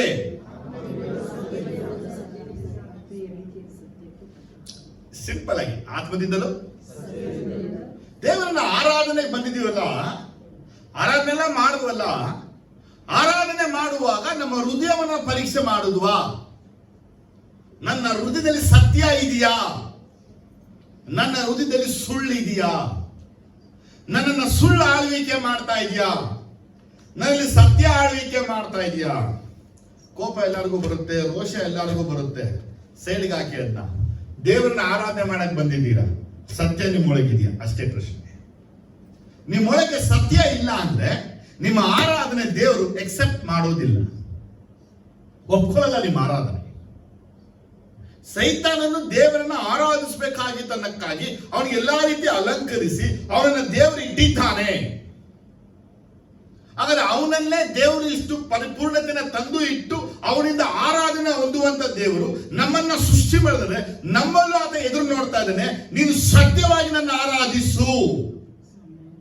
ದೇವರನ್ನ ಸುಳ್ಳಾಗಿ ಆರಾಧನೆ ಮಾಡಕ್ಕಾಗಲ್ಲ. ದೆವ್ವಗಳು ನಮ್ಮನ್ನ ವಂಚಿಸಬಹುದು, ನಾವು ದೇವರನ್ನ ವಂಚಿಸಕ್ಕಾಗೋದಿಲ್ಲ. ನಾವು ವಂಚಿಸಕ್ಕಾಗಲ್ಲ. ನಿಮ್ಮೊಳಗೆ ಸತ್ಯ ಇಲ್ಲ ಅಂದ್ರೆ, ಸತ್ಯ ನೆಲೆ ನಿಲ್ಲಲ್ಲ ಅಂದ್ರೆ, ಸತ್ಯವಾಗಿ ಮಾತಾಡಲ್ಲ ಅಂದ್ರೆ, ಸತ್ಯಕ್ಕೆ ನಿಂತ್ಕೊಳ್ಳಲ್ಲ ಅಂದ್ರೆ ನಿಮ್ಮ ಆರಾಧನೆ ದೇವರಿಗೆ ಕೇಳಲ್ಲ. ನೀವು ಹೋಗ್ಲಿ ಬಿಡಿ, ಪರವಾಗಿಲ್ಲ ಬಿಡಿ, ಓಕೆ ಬಿಡಿ, ದೇವ್ರ ದೊಡ್ಡ ವಿಷಯನ. ನಿಮಗದು ದೊಡ್ಡದೋ ಚಿಕ್ಕದೋ, ದೇವರಿಗೆ ಅದು ಮುಖ್ಯ. ನೀವು ಆರಾಧನೆ ಮಾಡಕ್ ಬರುವಾಗ ಒಂದು ವೇಳೆ ಅಪ್ಪ ದೇವ್ರು ಹೀಗೆ ಹೇಳ್ಬೋದು, ಹೇಳಿದ್ರೆ ಸತ್ಯ ಅನ್ನೋ ರೀತಿ ಏನೇ, ಎಲ್ಲಾರು ಬಿಳಿ ಬಟ್ಟೆ ಹಾಕೊಂಡು, ಯಾವ ಬಟ್ಟೆ, ಬಿಳಿ ಕರಿ ಕೂದಲೆಲ್ಲ ಬಿಳಿ ಕೂದಲೆಲ್ಲ ಡೈ ಹೊಡ್ಕೊಂಡು ಬಿಳಿ ಕೂದಲು ಮಾಡ್ಕೊಂಡು, ಬ್ಲ್ಯಾಕ್ ಸ್ಲಿಪ್ಪರು ಬ್ಲ್ಯಾಕ್ ಶೂ ಎಲ್ಲ ಯಾರು ಹಾಕದೆ ಎಲ್ಲ ವೈಟ್ ಹಾಕೊಂಡೆ ಬರಬೇಕು ಅಂದಿದ್ರೆ ನಿಮ್ಮಲ್ಲಿ ಎಷ್ಟು ಜನ ಹಾಗೆ ಬರ್ತಾ ಇದ್ರಿ? ವೈಟ್ ಅಂಡ್ ವೈಟ್ ಖಂಡಿತ ಬರ್ತಾ ಇದ್ರಿ. ಕೂದಲಿಗೆ ಡೈ ಹೊಡೆದ್ಬೇಕಾದ್ರೆ, ಯಾಕಂದ್ರೆ ದೇವರು ಒಬ್ಬ ಮನುಷ್ಯ ನಮ್ಗೆ ಹೀಗೆ ಹೇಳ್ತಾ ಇದ್ದ. ಅನೇಕ ಬೇರೆ ಬೇರೆ ಪಂಗಡಗಳಲ್ಲಿ ಡ್ರೆಸ್ ಕೋಡ್ ಇಟ್ಬಿಟ್ಟವ್ರೆ. ಈ ಕಡೆ ಹೋದ್ರೆ ಈ ಬಟ್ಟೆಲಿ ಹೋಗಿ, ಈ ಕಡೆ ಹೋದ್ರೆ ಈ ಬಟ್ಟೆಲಿ ಹೋಗಿ, ಈ ಕಡೆ ಹೋದ್ರೆ ಬಟ್ಟೆ ಹಾಕೊಳ್ಳದೆ ಹೋಗಿ. ಯಾಕಡೆ ಈ ಕಡೆ ಹೋದ್ರೆ ಬಟ್ಟೆನೇ ಹಾಕಬಾರ್ದಂತೆ, ಹಂಗೆ ಹೋಗ್ಬೇಕಂತೆ. ಆ ದೇವ್ರಿಗೆ ಅದೇ ಇಷ್ಟ. ಅದೇ ದೇವ್ರು ಹೇಳ್ತಾನೆ, ನಾನು ನಿನ್ನ ಬಟ್ಟೆ ಬಗ್ಗೆ ಮಾತಾಡ್ತಿಲ್ಲ, ನಿನ್ನ ಹೃದಯದಲ್ಲಿ ಸತ್ಯ ಇರಬೇಕು. ನೀ ಸತ್ಯವಂತನಾಗಿರ್ಬೇಕು, ಸತ್ಯಕ್ಕೆ ಸಾಕ್ಷಿ ಕೊಡಬೇಕು, ಸತ್ಯವನ್ನ ನುಡಿಬೇಕು. ಮಾತ್ರವಲ್ಲದೆ ನೀ ಮಾಡುವ ಆರಾಧನೆಯಲ್ಲಿ ನಿನ್ ಸ್ಪಿರಿಟ್ ಇರಬೇಕು. ಏನಿರ್ಬೇಕು? ಕೇಳ್ತಾರೆ ಸ್ಪಿರಿಟ್ ಹೇಳ. ಇವತ್ತು ಕ್ರಿಕೆಟ್ ಆಡ್ತಾರೆ, ಸ್ಪಿರಿಟ್ ಹೇಳ. ನಮ್ಮ RCB ಅವರಿಗೆ ಅಡಿಗೆ ಮಾಡ್ತಾರೆ, ಸ್ಪಿರಿಟ್ ಅಲ್ಲಿ ಅಡಿಗೆ ಮಾಡಿ. ಏನ್ ಸ್ಪಿರಿಟ್ ಇದು? ದೇವರನ್ನ ಆರಾಧಿಸಬೇಕಾದ್ರೆ ನನ್ನೊಳಗೆ ಸ್ಪಿರಿಟ್ ಅಂಡ್ ಟ್ರೂತ್ ಇಲ್ಲ ಅಂದ್ರೆ ನನ್ನ ಆರಾಧನೆ ದೇವ್ರು ಕೇಳಲ್ಲ. ನಮ್ಗೆ 1000 ಜನ ಬಂದು ಕೂತ್ಕೊಂಡ್ಬಿಟ್ಟು ಎಲ್ಲಾರು ಕೂತ್ಕೊಂಡ್ಬಿಟ್ಟು ಹಲ್ಲೆಲೂಯಾ ಆಮೆನ್ ಅಂದ್ಬಿಟ್ಟು ಸತ್ಯನೇ ಇಲ್ಲ ಅಂದ್ರೆ ಬಂದಿದ್ದು ಅವರು ಕೂತಿದ್ದು ನಮ್ಮನ್ನ ಮೆಚ್ಚಿಸಕ್ಕೆ ಅಷ್ಟೇ ಹೊರತಾಗಿ ದೇವರನ್ನ ಅಲ್ಲ. ಕೇಳಿದ್ರ? ನೀವು ಆರಾಧನೆಗೆ ಬರ್ತೀರಾದ್ರೆ ಆರಾಧನೆ ಬರೋಕ್ಕಿಂತ ಮುಂಚೆ ನಿಮ್ಮ ಮನೆಯ ಹೊಸಲನ್ನ ದಾಟುವಾಗ ನಿನ್ ಕಾಲು ಸತ್ಯವಾಗಿದೆ ಅಂತ ಪರೀಕ್ಷೆ ಮಾಡಬೇಕು. ನಿನ್ ಕಾಲಲ್ಲಿ ಸತ್ಯ ಇಲ್ಲ ಅಂದ್ರೆ ಹೊರಗೆ ಬರಬೇಡಿ. ಫಸ್ಟ್ ಹೋಗಿ ಕಾಲನ್ನ ಸತ್ಯ ಸರಿಪಡಿಸ್ಕೊಳ್ಳಿ. ನಿಮ್ಮ ನಾಲಿಗೆ ನೋಡಿ, ನಿಮ್ಮ ನಾಲಿಗೆ ಸತ್ಯವಾಗಿ ಮಾತಾಡದ ಪರೀಕ್ಷೆ ಮಾಡಿ. ನಿಮ್ಮ ಕಣ್ಣು ಸತ್ಯ ನೋಡುತ್ತಾ ಅಂತ ಕೇಳಿ, ನಿಮ್ಮ ಕಿವಿ ಸತ್ಯ ಕೇಳುತ್ತಾ ಅಂತ ನೋಡಿ. ನೀವಾಗಿ ನೀವೇ ವಿಚಾರಿಸಿ, ನೀವಾಗಿ ನೀವು ವಿಮರ್ಶನೆ ಮಾಡಿಬಿಡ್ಬೇಡಿ. ನಾನು ಪರ್ಫೆಕ್ಟ್ ಆಗಿದ್ದೀನಿ ಕೇಳ್ತಾರೆ, ನಾನ್ ಸರಿ ಇದ್ದೀನಿ ಅಂತಾರೆ. ಭೂಮಿಯಲ್ಲಿ ಯಾವ ಮನುಷ್ಯನ ಬಳಿ ಹೋದ್ರು ಅವನು ಹೇಳೋದು ಒಂದೇ ಒಂದು, ನಾನ್ ಸರಿ ನೋಡಿ, ಇವ್ರು ಸರಿ ಇಲ್ಲ, ಇವ್ರು ಸರಿ ಇಲ್ಲ ಅಂತಾನೆ. ಅದೇ ವಾಕ್ಯ ಹೇಳುತ್ತೆ, ಕರ್ತನೆ ನಿನ್ನ ಸನ್ನಿಧಿಯಲ್ಲಿ ಒಂದು ನರ ಪ್ರಾಣಿ ನಿಲ್ಲಕ್ಕಾಗಲ್ಲ ಅಂತಾನೆ. ನಮ್ಮ ಸತ್ಯಾಲಯ ಎಲ್ಲಿಗೋಯ್ತು? ದೇವದೂತರಲ್ಲೇ ಪಾಪವನ್ನ ಹುಡುಕುವಂತ ದೇವರಿಗೆ ನನ್ನಲ್ಲಿ ಸತ್ಯ ಇದೆ ಗೊತ್ತಿಲ್ವಾ? Amen. Before you come to church, you have to check up your heart. You are living in truth or not. ನೀವು ಫಾಲ್ಸ್ ಅನ್ನ ಹಿಂಬಾಲಿಸ್ತಾ ಇದ್ದೀರಾ, ಸುಳ್ಳು ಹಿಂಬಾಲಿಸ್ತಾ ಇದ್ದೀರಾ? ಸುಳ್ಳು ಅಗ್ನಿ ನಿಮ್ಮ ಮೇಲಿದ್ಯಾ? ಸುಳ್ಳಾತ್ಮ ನಿಮ್ಮ ಮೇಲಿದ್ಯಾ? ಒಬ್ಬ ವ್ಯಕ್ತಿನ ಹೆಸರಲ್ಲ, ನಮ್ಮ ಫ್ರೆಂಡ್ ನಮ್ಮ ಏಜ್ ಹುಡುಗ ಅಂತ ಅನ್ಕೊಳ್ಳಿ. ಶಬಲ ಅಂತ ಇಲ್ಲ, ಪಕ್ಕದಲ್ಲಿ ಏನೇ ಆಯ್ತು ನೋಡಿ, ಮಮ್ಮಿ ಡ್ಯಾಡಿ ಅಜ್ಜಿ ಎಲ್ಲರೂ ಬಂದ್ಬಿಟ್ರು ಪಕ್ಕಕ್ಕೆ. ಏನ್ ಬಂತು? ನಂತರ ಬಂದ ಗವಶಕ ಅಂತ. ಅಂದ್ರೆ ನನ್ನ ಪ್ರಶ್ನೆ ಬಂತು, ನನ್ನ ಹತ್ರ ಬಂದ್ರೆ ಅನ್ಯ ಭಾಷೆ ಬರುತ್ತೆ, ನನ್ನ ಬಿಟ್ಟು ದೂರ ಹೋದ್ರೆ ಯಾವ ಭಾಷೆ ಅದು? ನೀವು ವಂಚಿಸಲ್ಪಡ್ತಾ ಇರೋದು. ಸ್ಪೀಕಿಂಗ್ ಇನ್ ಟಂಗ್ಸ್ ಅನ್ನೋದು ಅದಲ್ಲ. ನಿನ್ನ ಬಾಯಲ್ಲಿ ಕೆಟ್ಟ ಮಾತು, ಅಸಹ್ಯ ಮಾತು, ಹೊಲಸಾದ ಮಾತು ಹೊರಡುತ್ತೆ ಅಂದ್ರೆ, ಕೆಟ್ಟ ಮಾತಿ ಮಾತಾಡ್ತೆ ಅಂದ್ಮೇಲೆ ನಿನ್ನ ಆರಾಧನೆ ದೇವರಿಗೆ ಬೇಡ. ಅದು ಯಾಕಂದ್ರೆ ಪರ್ಫೆಕ್ಟ್ ಆಗಿರುವಂತ ಗಾಡಿಗೆ ನೀ ಪರ್ಫೆಕ್ಟ್ ಇಲ್ಲ, ಇಂಪರ್ಫೆಕ್ಟ್ ಆಗಿದೆಯಾ? Because you are not living in truth. ಸತ್ಯದಲ್ಲಿ ನೆಲೆಯಾಗಿಲ್ಲ. ಇವತ್ತು ನಮ್ದೇ ಒಂದು ಜೀವನ, ನಮ್ದೇ ಒಂದು ಸ್ಟೈಲು, ನಮ್ದೇ ಒಂದು ಡೊಂಗಿ, ನಮ್ದೇ ಒಂದು ಆಟ, ಎಲ್ಲ ಇಲ್ಲೇ ಭೂಮಿಯಲ್ಲೇ ಉಳ್ಕೊಳ್ಳುತ್ತೆ ಅಷ್ಟೇ ಹೊರತಾಗಿ ಯೇಸು ಬರುವಾಗ ನಾನು ಆರೋದಿಲ್ಲ. ಯೇಸು ಬರುವಾಗ ನಾನು ಆರಬೇಕು ಅಂದ್ರೆ ನನ್ನಲ್ಲಿ ಸತ್ಯ ಇರಬೇಕು. ನನ್ನ ಹುಡುಕುವಾಗ ಸತ್ಯ ಇರಬೇಕು. ನಾನು ಸತ್ಯದಲ್ಲಿ ನಿಂತಿರ್ಬೇಕು. ನನ್ನ ಆರಾಧನೆ ಸತ್ಯವಾಗಿರಬೇಕು. ಅವ್ರಿಗಾಗಿ ಇವ್ರಿಗಾಗಿ ಆರಾಧಿಸಬಾರದು. ಯೇಸು ನನಗೆ ಜೀವ ಕೊಟ್ಟಿದೆ, ಅವ್ರನ್ನ ಆರಾಧಿಸಬೇಕು. ಶೈತಾನನ ದೇವರು 9 ರಥಗಳನ್ನು ರಚಿಸಿದ ಮಾತ್ರವಲ್ಲದೆ ಅವನಿಗೆ ಇನ್ಸ್ಟ್ರೂಮೆಂಟ್ ಗಳನ್ನು, ಅದಕ್ಕೆ ವಿಸ್ಡಮ್ ಅನ್ನು, ಅದಕ್ಕೆ ರಾಗಗಳನ್ನು, ತಾಳಗಳನ್ನು ಕೊಟ್ಟನು. ಸೈತಾನ ಎಷ್ಟು ದೊಡ್ಡ ವಂಚಕ ಗೊತ್ತಾ? ಒಂದೊಂದು ಜಾತಿಯಲ್ಲಿ ಒಂದು ರೀತಿ ಮಾಡ್ಬಿಟ್ಟವನೆ. ಒಂದ್ ಜಾತಿ ನೋಡುವಾಗ ಬೇರೆ ಇನ್ಸ್ಟ್ರೂಮೆಂಟ್ ಗಳು ಯೂಸ್ ಮಾಡ್ತಾರೆ, ಡಂಗಡಕ ಡಂಗಡಕ ಅಂತ. ಇನ್ನೊಂದು ಜಾತಿಯಲ್ಲಿ ಇನ್ಸ್ಟ್ರೂಮೆಂಟೇ ಯೂಸ್ ಮಾಡಲ್ಲ. ಕೇಳ್ತಾರೆ, ನಮ್ ದೇವರಿಗೆ ಮ್ಯೂಸಿಕ್ ಇಷ್ಟ ಇಲ್ಲ. ಇನ್ನೊಬ್ಬರಿಗೆ ಮ್ಯೂಸಿಕ್ ಇಷ್ಟ. ಮ್ಯೂಸಿಕ್ ಮಾಡಿದವನು ಯಾರು? ಮ್ಯೂಸಿಕ್ ಕೊಟ್ಟವನು ಯಾರು? ಏನಕ್ಕಾಗಿ ದೇವರು ಮ್ಯೂಸಿಕ್ ಮತ್ತೆ ರಾಗವನ್ನ ಕೊಟ್ಟನು? ಅವರನ್ನ ಆರಾಧಿಸಕ್ಕಾಗಿ. ಅವನ್ನ ಆರಾಧಿಸಬೇಕಾದ್ರೆ ನಾ ಹಾಡುಗಳನ್ನ ಆಡಬೇಕು. ಹಾಗಾಗಿ ಸೈತಾನನು ಭೂಮಿಯಲ್ಲಿ ಇದ್ದು, ಅಂದ್ರೆ ಏದಲ್ಲಿ ಇದ್ದುಕೊಂಡು ದೇವರನ್ನ ಆರಾಧಿಸಕ್ಕಾಗಿ ಅವನಿಗೆ ದೇವರ ಹಾಡುಗಳನ್ನು, ಮ್ಯೂಸಿಕ್ ಅನ್ನು ಕೊಡ್ತಾ ಇದ್ದನು. ಆದರೆ ಇವತ್ತಿನ ಕಾಲದಲ್ಲಿ ಅದೇ ಸೈತಾನನು ಇವತ್ತು ಜಗತ್ತಿನ ಎಲ್ಲ ಕಡೆಗೂ ರಾಗಗಳನ್ನು, ಮ್ಯೂಸಿಕ್ ಗಳನ್ನು ಕೊಟ್ಟಿದ್ದಾನೆ. ಇದೇ ರಾಕ್ ಮ್ಯೂಸಿಕ್ ಅಂತ ಹೇಳಲ್ಪಡೋದು ಇವತ್ತು. ಏನಂತೆ ನಿಮ್ಗೆ ಗೊತ್ತಿಲ್ಲ, ಕೆಲವೊಂದು ಆರಾಧನೆಗಳೆಲ್ಲ ರಾಕ್ ಸ್ಟಾರ್ಗಳಂಗೆ ಆರಾಧನೆಗಳಾಗ್ಬಿಟ್ಟಿದೆ ಇವತ್ತು. ಆರಾಧನೆ ಮಾಡುವಂತ ನಾನು ಮತ್ತೆ ನೀವು ಹೀರೋ ಅಲ್ಲ. ಜ್ವರ ಹೇಳಿ, ನಾನು ಹೀರೋ ಅಲ್ಲ, ನಾನು ಸ್ಟಾರ್ ಅಲ್ಲ. ತಿಳ್ಕೋಬೇಕು. ನಾವೆಲ್ಲ ಕೂಡಿ ಅವ್ರನ್ನ ಆರಾಧಿಸಕ್ಕಾಗಿ ಬಂದಿರೋದು. ಆದ್ರೆ ಇವತ್ತು ಏನಾಗಿದೆ ಅಂದ್ರೆ ಅನೇಕ ದೇವ ಸೇವಕರನ್ನ ಈ ಸೈತಾನ ವಂಚಿಸ್ಬಿಟ್ಟಿದ್ದಾನೆ. ಈ ಸೇವಕರು ವಂಚನೆಗೆ ಒಳಗಾದ ನಿಮಿತ್ತವಾಗಿ ಅವರೆಲ್ಲ ಒಂದು ಸ್ಟಾರ್ಗಳಾಗಿ ಮಾರ್ಪಟ್ಬಿಟ್ಟಿದ್ದಾರೆ. ಅವರಿಗೆ ಸೈತಾನ ಕೊಡುವಂತಹ ಮ್ಯೂಸಿಕ್ ಗಳಾಗಿದೆ. ಅವ್ರು ಬಾರಿಸುವ ಮ್ಯೂಸಿಕ್ ಗಳು ಅವರಿಗೆ ಗೊತ್ತಾಗ್ತಾ ಇಲ್ಲ. ಎಲ್ಲ ಯವನಸ್ಸರು, ಹುಡುಗರು ಹಾಳಾಗಿ ಹೋಗ್ತಾ ಇದ್ದಾರೆ.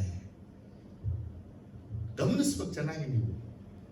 ನಮಗೆ ಹಾಡಬೇಕು, ರಾಗ ಬೇಕು, ಆದ್ರೆ ಅಲ್ಲಿ ದೇವರಿಗೆ ಮಹಿಮೆ ಬರ್ತಾ ಇದೆಯಾ ಅದು ಬೇಕು.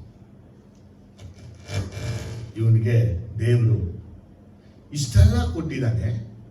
ಏನ್ ಮಾಡಕ್ಕಾಗಿ? ದೇವರನ್ನ. ಅಲ್ಲಿ ವಾಕ್ಯ ಹೇಳುತ್ತೆ, ಸೃಷ್ಟಿಯ ಮೊದಲುಗೊಂಡು ಎಸೆಕೆಲ್ 28ರಲ್ಲಿ ಬೇಗ ಬೇಗ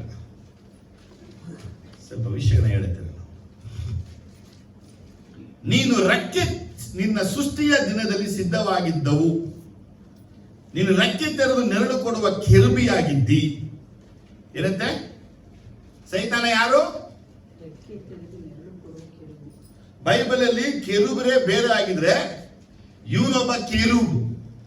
ಅಂದ್ರೆ ಇವನಿಗೆ 4 ತಲೆ. ಎಷ್ಟು ತಲೆ ಇವನಿಗೆ? ಅಂದ್ರೆ ಒಂದು ಸೈತಾನ, ಒಂದು ಡೆವಿಲ್, ಒಂದು ಘಟ ಸರ್ಪ, ಇನ್ನೊಂದು ಪುರಾತನ ಸರ್ಪ. ಗೊತ್ತಾಯ್ತಾ? ಇದು ಪ್ರಕಟಣೆ 12ನೇ ಚಾಪ್ಟರ್ ಬಯಲ್ಪಟ್ಟಿದೆ. ನಾನು ನಿನ್ನನ್ನು ದೇವರ ಪರಿಶುದ್ಧ ಪರ್ವತದಲ್ಲಿ ನೆಲೆಗೊಳಿಸಿದ್ದೇನು. ಈಗ ದೇವರು ಮತ್ತೆ ಅವನ ಬಗ್ಗೆ ಕ್ಲೂ ಕೊಡ್ತಾ ಇದ್ದಾರೆ. ದೇವರ ಎಲ್ಲಿ? ಪರಿಶುದ್ಧ ಪರ್ವತ. ಬರೀ ಪರ್ವತ ಅಲ್ಲ, ಹೋಲಿ ಮೌಂಟನ್ ಅಲ್ಲಿ ಅವನಿಗೆ ದೇವರು ನೆಲೆಯಾಗಿ ನಿಲ್ಲಿಸಿದ್ದನು. ಎಂಬುದರ ಅರ್ಥ ಹಂಗಂದ್ರೆ ಏನದ ಅರ್ಥ? ದೇವರನ್ನ ಆರಾಧನೆ ಮಾಡಕ್ಕಾಗಿ ದೇವರನಿಗೆ ಸ್ಥಳವನ್ನು ಕೊಟ್ಟಿದ್ದಾನೆ. ಸ್ಥಳದಲ್ಲಿ ದೇವರನಿಗೆ ನೆಲೆಯಾಗಿ ನಿಲ್ಲಿಸಿದ್ದಾನೆ. ನೀ ಇಲ್ಲಿದ್ದು ನನ್ನ ಏನು ಮಾಡು? ಅವನ ಜೊತೆ ಅನೇಕ ದೇವದೂತರು, ನೀವನ್ನೆಲ್ಲ ಸೇರಿಕೊಂಡು ನನ್ನ ಏನು ಮಾಡಿ? ಆರಾಧಿಸಿ. 15ನೇ ವಾಕ್ಯ ಹೇಳುತ್ತೆ, ನಿನ್ನ ಸೃಷ್ಟಿಯ ದಿನದಿಂದ ನಿನ್ನಲ್ಲಿ ಅಪರಾಧವು ಸಿಕ್ಕುವ ತನಕ ನಿನ್ನ ನಡತೆಯು ನಿರ್ದೋಷವಾಗಿ ಕಾಣುತ್ತಿದೆ. ನೋಡಿ, ಇಲ್ಲಿ ವರ್ಡ್ ಬರ್ತಿದೆ ನಡತೆ. ಯಾಕೆ ದೇವರು ನಡತೆನ ಗಮನಿಸ್ತಾ ಇದ್ದಾರೆ? ನಡತೆ ಬಗ್ಗೆ ಯಾಕೆ ಬಯಲ್ಪಡಬೇಕಾಗಿತ್ತು? ಇಲ್ಲಿ ನಡತೆ ಕುರಿತು ಯಾಕೆ ದೇವರು ಹೇಳ್ತಾ ಇದ್ದಾರೆ? ಯಾಕಂದ್ರೆ ದೇವರಿಗೆ ಚೆನ್ನಾಗಿ ಗೊತ್ತು, ದೇವರನ್ನು ಆರಾಧಿಸುವಂತವರು ನಿರ್ದೋಷಿಯಾಗಿರ್ಬೇಕು. ಪಕ್ಕದ ನೋಡ್ಬಿಟ್ಟು ಹೇಳಿ, ಹೌದಾ ಇಲ್ವಾ? ದಾವೀದನಿಗೆ ಏನ್ ಆಸೆ ಇತ್ತು? ದೇವಾಲಯವನ್ನ ಕಟ್ಟಬೇಕು. ದೇವ್ರು ಆಯ್ತು ಅನ್ಬಿಟ್ನಾ? ಏಯ್, ನೀ ಕಟ್ಟಬೇಡ, ನಿನ್ ಕೈಯಲ್ಲಿ ಏನಿದೆ? ರಕ್ತದ ಅಪರಾಧ ಇದೆ. ನಿನಗುಟ್ಟುವ ಮಕ್ಕಳಲ್ಲಿ ಒಬ್ಬನನ್ನ ನಾನು ಸಿಂಹಾಸನ ಏರಿಸಿ ಕಟ್ಟು ಹೇಳಿದ ದೇವರು. ಆದರೆ ದೇವರು ಯಾಕೆ ದೇವಾಲಯವನ್ನು ಕಟ್ಟುವುದಕ್ಕೆ ದಾವೀದನಿಗೆ ಅಪ್ಪಣೆ ಕೊಡಲಿಲ್ಲ ಅಂದ್ರೆ, ಅವನು ಅನೇಕರನ್ನ ಕೊಂದು ಹಾಕಿದ್ದಾನೆ, ರಕ್ತ ಅಪರಾಧ ಅವನೊಳಗಿದೆ. ಆದರೆ ದೇವರ ಪರಿಶುದ್ಧ ಪರ್ವತದಲ್ಲಿ ದೇವರನ್ನ ಆರಾಧನೆ ಮಾಡುವಂತ ಯಾರು? ಲೂಸಿಫರ್ನ ದೇವರು ನಡತೆಯನ್ನ ಗಮನಿಸುತ್ತಾ ಇದ್ದನು. ಈ ಆಲಯಕ್ಕೆ ಬಂದು ನೀವು ಆರಾಧನೆ ಮಾಡ್ತೀನಂದ್ರೆ ದೇವರು ನಿಮ್ಮ ನಡತೆ ಗಮನಿಸ್ತಾ ಇದ್ದಾನೆ. ಎಲ್ಲಿ? ನೀವಿರುವ ಸ್ಥಳದಲ್ಲಿ. ಇಲ್ಲಿ 13 ಎಲ್ಲಿದ್ದಾನೆ? ದ ಗಾರ್ಡನ್ ಆಫ್ ಗಾಡ್, ಅಲ್ಲಿದ್ದಾನೆ. ಅವನ ಇರದಲ್ಲಿ ದ ಹೋಲಿ ಮೌಂಟ್ ಅಲ್ಲಿ ನೆಲೆಯಾಗಿದ್ದಾನೆ. ಸಿಗ್ತಾ ನಿಮ್ಗೆ? ಹಾಗಾದ್ರೆ ದೇವರ ಸನ್ನಿಧಿಗೆ ಬರುವಾಗ ನಮ್ಮ ಹೆಜ್ಜೆಗಳು ಹೇಗಿದೆ? ಪ್ರಸಂಗಿ 10ನೇ ಅಧ್ಯಾಯದಲ್ಲಿ, ಪ್ರಸಂಗಿ 10ನೇ ಅಧ್ಯಾಯ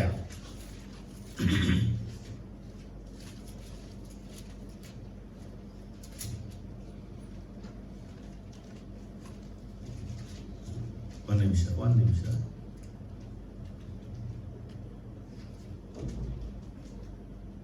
ಪ್ರಸಂಗಿಯಲ್ಲಿ ಹೇಳಲ್ಪಟ್ಟಿದೆ, ನೀ ದೇವಾಲಯಕ್ಕೆ ಬರುವಾಗ ನಿನ್ನ ಹೆಜ್ಜೆಗಳನ್ನ ಗಮನಿಸು. ಏನು ಮಾಡು? ನೀನು ಭೂಮಿಯಲ್ಲಿ ಇದೆಯಾ? ದೇವರು ಪರಲೋಕದಲ್ಲಿದ್ದಾನೆ. ನಿನ್ನ ಮಾತುಗಳು ಮಿತವಾಗಿರಲಿ. ಹೌದಾ? 5 ಪ್ರಸಂಗ 5ನೇ ಅಧ್ಯಾಯದಲ್ಲಿ 1 ನೋಡಿ, 1, 2. ದೇವಸ್ಥಾನಕ್ಕೆ ಹೋಗುವಾಗ ನಿನ್ನ ಹೆಜ್ಜೆಯನ್ನು ಗಮನಿಸು. ಮೂಢರ ಯಜ್ಞಕ್ಕಿಂತ ಸಾನ್ನಿಧ್ಯಕ್ಕೆ ಬಂದು ಕಿವಿಗೊಡುವುದು ಲೇಸು. ತಾವು ಮಾಡುವುದು ಅಧರ್ಮವೆಂದು ಮೂಢರಿಗೆ ಗೊತ್ತೇ ಇಲ್ಲ. ಬಾಯಿ ದುಡುಕಬೇಡ. ದೇವರ ಮುಂದೆ ಮಾತಾಡಲು ನಿನ್ನ ಹೃದಯದಲ್ಲಿ ಆತುರ ಪಡದಿರು. ದೇವರು ಆಕಾಶದಲ್ಲಿದ್ದಾನಲ್ಲವೇ? ನೀನು ಭೂಮಿಯಲ್ಲಿದ್ದಿ. ಆದ ಕಾರಣ ನಿನ್ನ ಮಾತುಗಳು ಕೊಂಚವಾಗಿರಲಿ. ಸಾಕು. ಏನ್ ಸಿಗ್ತಾ ಮೇಲೆ? ಜೋರಾಗಿ ಹೇಳಿ. ದೇವಸ್ಥಾನಕ್ಕೆ ಹೋಗುವಾಗ ನಿನ್ ಜೊತೆ ಬರುವಂತರ ಹೆಜ್ಜೆ ಗಮನಿಸು. ಇಲ್ಲಿ ಹೆಜ್ಜೆ ಗಮನಿಸೋದ ಅರ್ಥ ಏನಂತ? ನಮ್ಮ ನಡೆಯೋದು ನೋಡ್ಕೊಂಬಂದು ಎಷ್ಟು ಹೇಳ್ತಾ ಇದಾರ? ಬೇಡಪ್ಪ, ಅದೇ ಹೇಳ್ಬಿಡಿ. ಹಿಂಗೆ ಸಿಂಪಲ್ ಆಗಿ ಹೇಳ್ತೀನಿ. ನಿಮ್ಮ ಮನೆಯಲ್ಲಿ ನೀವು ಯೂಸ್ ಮಾಡುವಂತ ಸ್ಲಿಪ್ಪರ್ಗಳು ಎಷ್ಟಿದೆ? ನನ್ನ ಪ್ರಶ್ನೆ. ಎಷ್ಟು ಜೊತೆ ಸ್ಲಿಪ್ಪರ್ ಇಟ್ಟಿದ್ರು ಯೂಸ್ ಮಾಡಿದ್ರು? ಹೇಳೋಕದ್ಮಾ ಯಾಕೆ ಹೆಂಗೆ ಕರೆ ಏಳು ಸ್ಲಿಪ್ಪರ್ಸ್ ಗೊತ್ತೇ ಇಲ್ಲ. ಅದು ಎಷ್ಟು ಸೇರ್ಸ ಗೊತ್ತಿಲ್ಲ. ಎಷ್ಟಿದೆ ರೂಪಾಯಿ ನಿಮ್ಮ ಹತ್ರ? 5 ಜೊತೆ. ಚರ್ಚ್ಗೆ ಯೂಸ್ ಮಾಡೋದು ಯಾವುದು? 5ನ? ಸ್ಕೂಲ್ ಯೂಸ್ ಮಾಡೋದು? ನಿಮ್ ವಾಶ್ರೂಮ್ ಯೂಸ್ ಮಾಡೋದು? ನಿಮ್ ಮನೆಯಲ್ಲೇ ಓಡಾಡಕ್ಕೆ ಯೂಸ್ ಮಾಡೋದು? ಅಲ್ಲಲ್ಲೇ ಓಡಾಡಕ್ಕೆ, ಈಚೆನ ಆಚೆಗೆ ಓಡಾಡಕ್ಕೆ. ಈಗ ನೀವು ಏನ್ ಮಾಡ್ಬೇಕು ನೆಕ್ಸ್ಟ್ ವೀಕ್ ಅಂದ್ರೆ, ವಾಶ್ರೂಮ್ಗೆ ಹಾಕುವಂತ ಸ್ಲಿಪ್ಪರ್ ಹಾಕೊಂಡು ಆಲಯಕ್ಕೆ ಬರಬೇಕು. ಬರ್ತೀರಾ? ಫಸ್ಟ್ ನಾವೇನ್ ಮಾಡ್ತೀವಿ? ಸ್ಲಿಪ್ಪರ್ ನೋಡ್ತೀರಾ ನೋಡಲ್ವಾ? ಇಲ್ಲಿ ನಾನು ಯಾಕೆ ಉದಾಹರಣೆ ಕೊಟ್ಟೆ ಅಂದ್ರೆ, ನಾವು ನಮ್ಮ ಸ್ಲಿಪ್ಪರ್ಗಳನ್ನ, ನಮ್ಮ ಮಕ್ಕಳು ಅಷ್ಟೇ, ಒಂದ್ಸಲ ಕೂತ್ಕೊಂಡು ಯೋಚಿಸ್ತಾ ಇರ್ತೀನಿ, ಮಗ್ನ ಯೋಚಿಸ್ತಾ ಇರ್ತೀನಿ. ಆ ಮಗ್ಗು ಮಾಡಿದವನು ಅದಕ್ಕೆ ಹೆಸರು ಕೊಡ್ಲಿಲ್ಲ, ನಾವೇ ಅದಕ್ಕೆ ಹೆಸರು ಕೊಟ್ಟಿರ್ತೀವಿ. ಇದು ವಾಶ್ರೂಮ್, ಇದು ಸ್ನಾನ, ಇದು ಕಾಲು ತೊಳೆಯೋದು, ಇದು ಹೊರಗಡೆಗೆ, ಇದು ಒಳಗಡೆಗೆ, ಇದು ಕಾಲು ತೊಳೆಯಕ್ಕೆ, ಇದು ಸ್ಕೂರ್ದು ತೊಳೆಯಕ್ಕೆ, ಇದು ಮೈ ತೊಳ್ಕೊಳಕ್ಕೆ. ಮಗ್ಗಿ ಯಾವತ್ತಾದ್ರೂ ಬಂದು ಜಗ್ಗು ಮಗ್ಗಲ್ಲ ಬಂದು ಹೇಳಿದ್ಯಾ? ಅದು ಯಾರಾಗಿ ಯೂಸ್ ಮಾಡ್ಕೊತಾ ಇರೋದು ಇಲ್ವಾ? ಇವಾಗ ನಿಮ್ಮ ವಾಶ್ರೂಮ್ ಯೂಸ್ ಮಾಡುವಂತ ಮಗ್ಗನ ಬಂದ್ಬಿಟ್ಟು ಸ್ನಾನ ಮಾಡಿದ್ರೆ ಹೆಂಗಿರುತ್ತೆ? ನಿಮ್ಗೆ ಎಲ್ಲಿಲ್ಲದ ಕೋಪ ಬರುತ್ತಾ ಬರಲ್ವಾ? ಇದೆಯಾ ತಲೆಯಲ್ಲಿ? ಅದೇ ವಾಶ್ರೂಮ್ ಯೂಸ್ ಮಾಡುವಂತ ಸ್ಲಿಪ್ಪರ್ನ ಹಾಕೊಂಡು ಹಾಲೆಲ್ಲ ಸುತ್ತಾ ಇದ್ರೆ ನಿಮ್ಮ ಮನೇಲಿರುವಂತ ನಿಮ್ಮ ಹೆಂಡತಿಗೂ ಮಕ್ಕಳಿಗೂ ಮಾಡ್ತಾ ಇದ್ರೆ ಏನ್ ಬರುತ್ತೆ? ಪ್ರೀತಿ.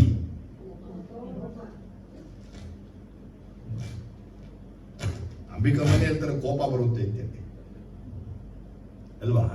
ಅದಕ್ಕೆ ಹೇಳ್ತದನೆ, ನೀ ದೇವಾಲಯಕ್ಕೆ ಬರುವಾಗ ನಿನ್ನ ಹೆಜ್ಜೆಗಳನ್ನ ನೋಡು. ಯಾಕಂದ್ರೆ ಈ ಹೆಜ್ಜೆ ಎಲ್ಲೆಲ್ಲಿಟ್ಟೆ ನೀನು? ಈ ಹೆಜ್ಜೆ ಎಲ್ಲೆಲ್ಲಿಟ್ಟೆ?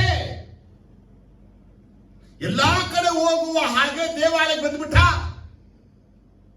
ಕೇಳೋದು ಎಲ್ಲಿ? ಇಲ್ಲೇ ಇದ್ದೀನಿ, ಇಲ್ಲೇ ಹೋಗಿದೆ, ಇಲ್ಲೇ ನೋಡೋಗಿದೆ. ಯಾರು ನೋಡಕ್ ಹೋಗಿದೆ? ಯಾರೋ ಇದ್ರು, ಎಲ್ಲಪ್ಪ ಇಲ್ಲೇ ಅಷ್ಟೇ. ನೀವು 1000 ಪ್ರಶ್ನೆಗೆ ಒಂದೇ ಉತ್ತರ ಇಲ್ಲೇ. ಕೊನೆ ತನಕನವರು ಎಲ್ಲಿ ಹೋಗಿದ್ದ ಉತ್ತರ ಅದು ಎಲ್ಲಿ ಹೋಗಿರ್ತಾರಲ್ಲ ಅವ್ರು ಬಂದು ಹೇಳ್ತಿರ್ತಾರೆ, ಬಂದಿದ್ರು ನಮ್ಮ ಮನೆಗೆ ಕಾಫಿ ಕುಡ್ಕೊಂಡು ಹೋದ್ರು, ಬಂದಿದ್ರು ನಮ್ಮ ಮನೆಗೆ ಊಟ ಮಾಡ್ಕೊಂಡು ಹೋದ್ರು. ಯಾಕೆ ಇವರಿಂದ ಮುಚ್ಚಿಟ್ರು? ಇವತ್ತು ನೀವು ನಿಮ್ಮನ್ನ ದೇವರು ಆರಾಧನೆ, ನಿಮ್ಮ ದೇವರು ನಿಮ್ಮನ್ನ ನಿಮ್ಮ ಆರಾಧನಾ ಮೆಚ್ಕೊಳ್ಬೇಕು ಇಷ್ಟಪಡ್ತೀರಾ ಅಂದ್ರೆ ನಿಮ್ಮ ಹೆಜ್ಜೆ ನೋಡಬೇಕು. ಇದು ಯಾರ್ಯಾರ ಮನೆಗೆ ಹೋಯ್ತು, ಯಾಕೆ ಹೋಯ್ತು, ಏನಕ್ಕೆ ಹೋಯ್ತು, ಸುಮ್ನೆ ಹೋಯ್ತಾ, ಇದು ಟೈಮ್ ಪಾಸ್ ಮಾಡಕ್ ಹೋಯ್ತಾ, ಬೀಜ ಬಿತ್ತಕ್ ಹೋಯ್ತಾ, ಗಲಾಟೆ ಮಾಡಕ್ ಹೋಯ್ತಾ, ಕೆಟ್ಟ ಕಾರ್ಯ ಮಾಡಕ್ ಹೋಯ್ತಾ ಅಂತ ಹೇಳಿ ಈ ಹೆಜ್ಜೆಗಳನ್ನ ನೋಡ್ಬೇಕು. ಆಮೇಲೆ ಅಲ್ಲೇಲೂಯ.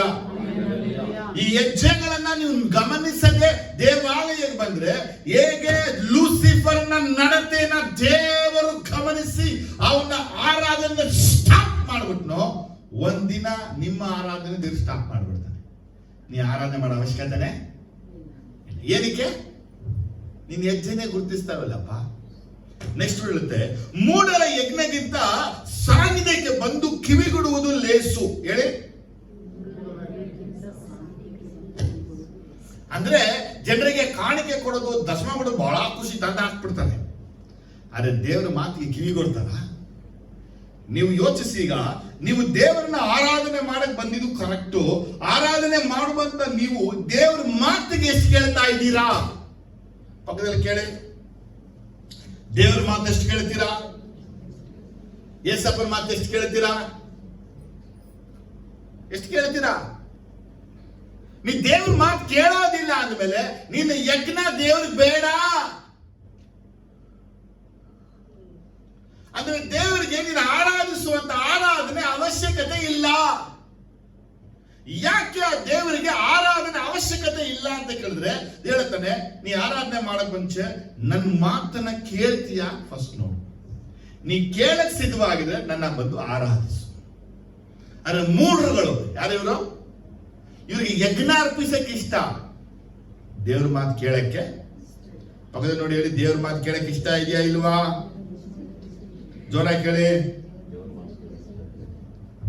ಜೋರ ಕೇಳಿ. ಏನ್ ಮಾತು ಕೇಳಕ್ಕೆ? ದೇವ್ರ ಮಾತು ಕೇಳಕ್ಕೆ ನಿಮ್ಗೆ ಇಷ್ಟ ಇಲ್ಲ ಅಂದ್ರೆ ನಿಮ್ಮ ಆರಾಧನೆ ಅಕ್ಸೆಪ್ಟಬಲ್ ಆಗೋದಿಲ್ಲ. ಮುಂದೆ ಹೋಗ್ತೀರ ಸ್ವಲ್ಪ. ಸೈತಾನನನ್ನ ದೇವರು ಈಗ ಒದಿತಾರೆ. ಏನ್ ಮಾಡ್ತಾರೆ? ಒದಿತಾರೆ. English word kick out. ಅದೇ ವಾಕ್ಯ ಹೇಳ್ತಾ ಇರೋದು ಯೆಶಾಯ 14:12. ಓ ಮಾರ್ನಿಂಗ್ ಸ್ಟಾರ್, ಹೇಗೆ ನೀನು ಬಿದ್ದೆ. ಅಂದ್ರೆ ದೇವರ ಪರಿಶುದ್ಧ ಪರ್ವತದಲ್ಲಿ ಇದ್ದು ದೇವರನ್ನೇ ಯಾವಾಗಲೂ ದೃಷ್ಟಿಸಿ ದೇವರನ್ನೇ ಆರಾಧಿಸುತ್ತಾ ಇದ್ದಂತ ನೀನು ಹೇಗೆ ಬಿದ್ದೆ? ಅವನು ಹೇಗೆ ದೇವರ ಸನ್ನಿಧಿಯಿಂದ ಬಿದ್ದು ಹೋದನೋ, ದೇವರನ್ನ ಆರಾಧಿಸುವಂತರನ್ನ ಬಿಡಿಸದೆ ಅವನ ಉದ್ದೇಶ. ಗೊತ್ತಾ ನಿಮಗೆ? ಇವತ್ತು ದೇವರನ್ನ ಆರಾಧಿಸುವಂತವರು ಅನೇಕರು ಬಿದ್ದೋಗ್ಬಿಟ್ಟಿರ್ತಾರೆ. ಅವರಿಗೆ ಗೊತ್ತಿರಲ್ಲ. ನಿಂತಿದ್ದೇನೆಂದು ಹೇಳುವವನು ಜಂಬ ಪಡೆದ್ರಲ್ಲಿ ಅವನು ಎಲ್ಲಿ ಬಿದ್ದಿದ್ದಾನೆ ಅವನೇ ಅರಿಯ. ಹಾಗಾದ್ರೆ ಸೈತಾನ ಯಾಕೆ ಬಿದ್ದ? ಅವನು ಬಿದ್ದ ಇಲ್ವಾ? ಯೇಸು ಒಂದು ಮಾತನ್ನ ಹೇಳ್ತಾರೆ, ಲೂಕ ಬರೆದ ಸುವಾರ್ತೆ 10:18. ಲೂಕ 10:18 ವಾಕ್ಯ ಕೇಳಬೇಕು ಯಾರು.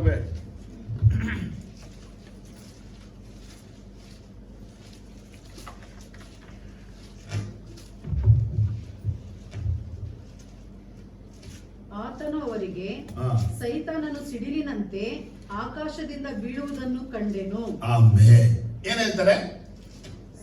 ಸೈತಾನ ಬಿದ್ದನು.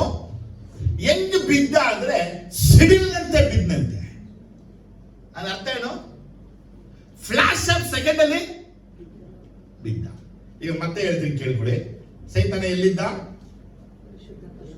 ಪರಿಶುದ್ಧ ಪರ್ವತದಲ್ಲಿ, ದೇವರ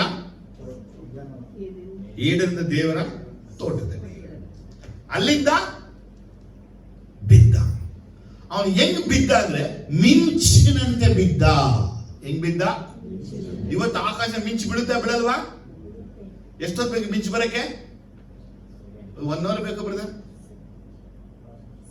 ಒಂದು ಮಿಂಚು ಸೆಕೆಂಡ್ ಒಳಗೆ ಬಿದ್ದು ಹೋಗುತ್ತೆ ಅಂದ್ಮೇಲೆ ಸೈತಾನನು ಯಾವ ಎತ್ತರದಲ್ಲಿ ದೇವರೊಳಗೆ ಎಲ್ಲಿ ಇಟ್ಟಿದ್ರೋ ಅಲ್ಲಿಂದ ಬೆಳಗ್ಗೆ ಅವನಿಗೆ ಬಹಳ ಹೊತ್ತಾಗಲಿಲ್ಲ ಅವನಿಗೆ.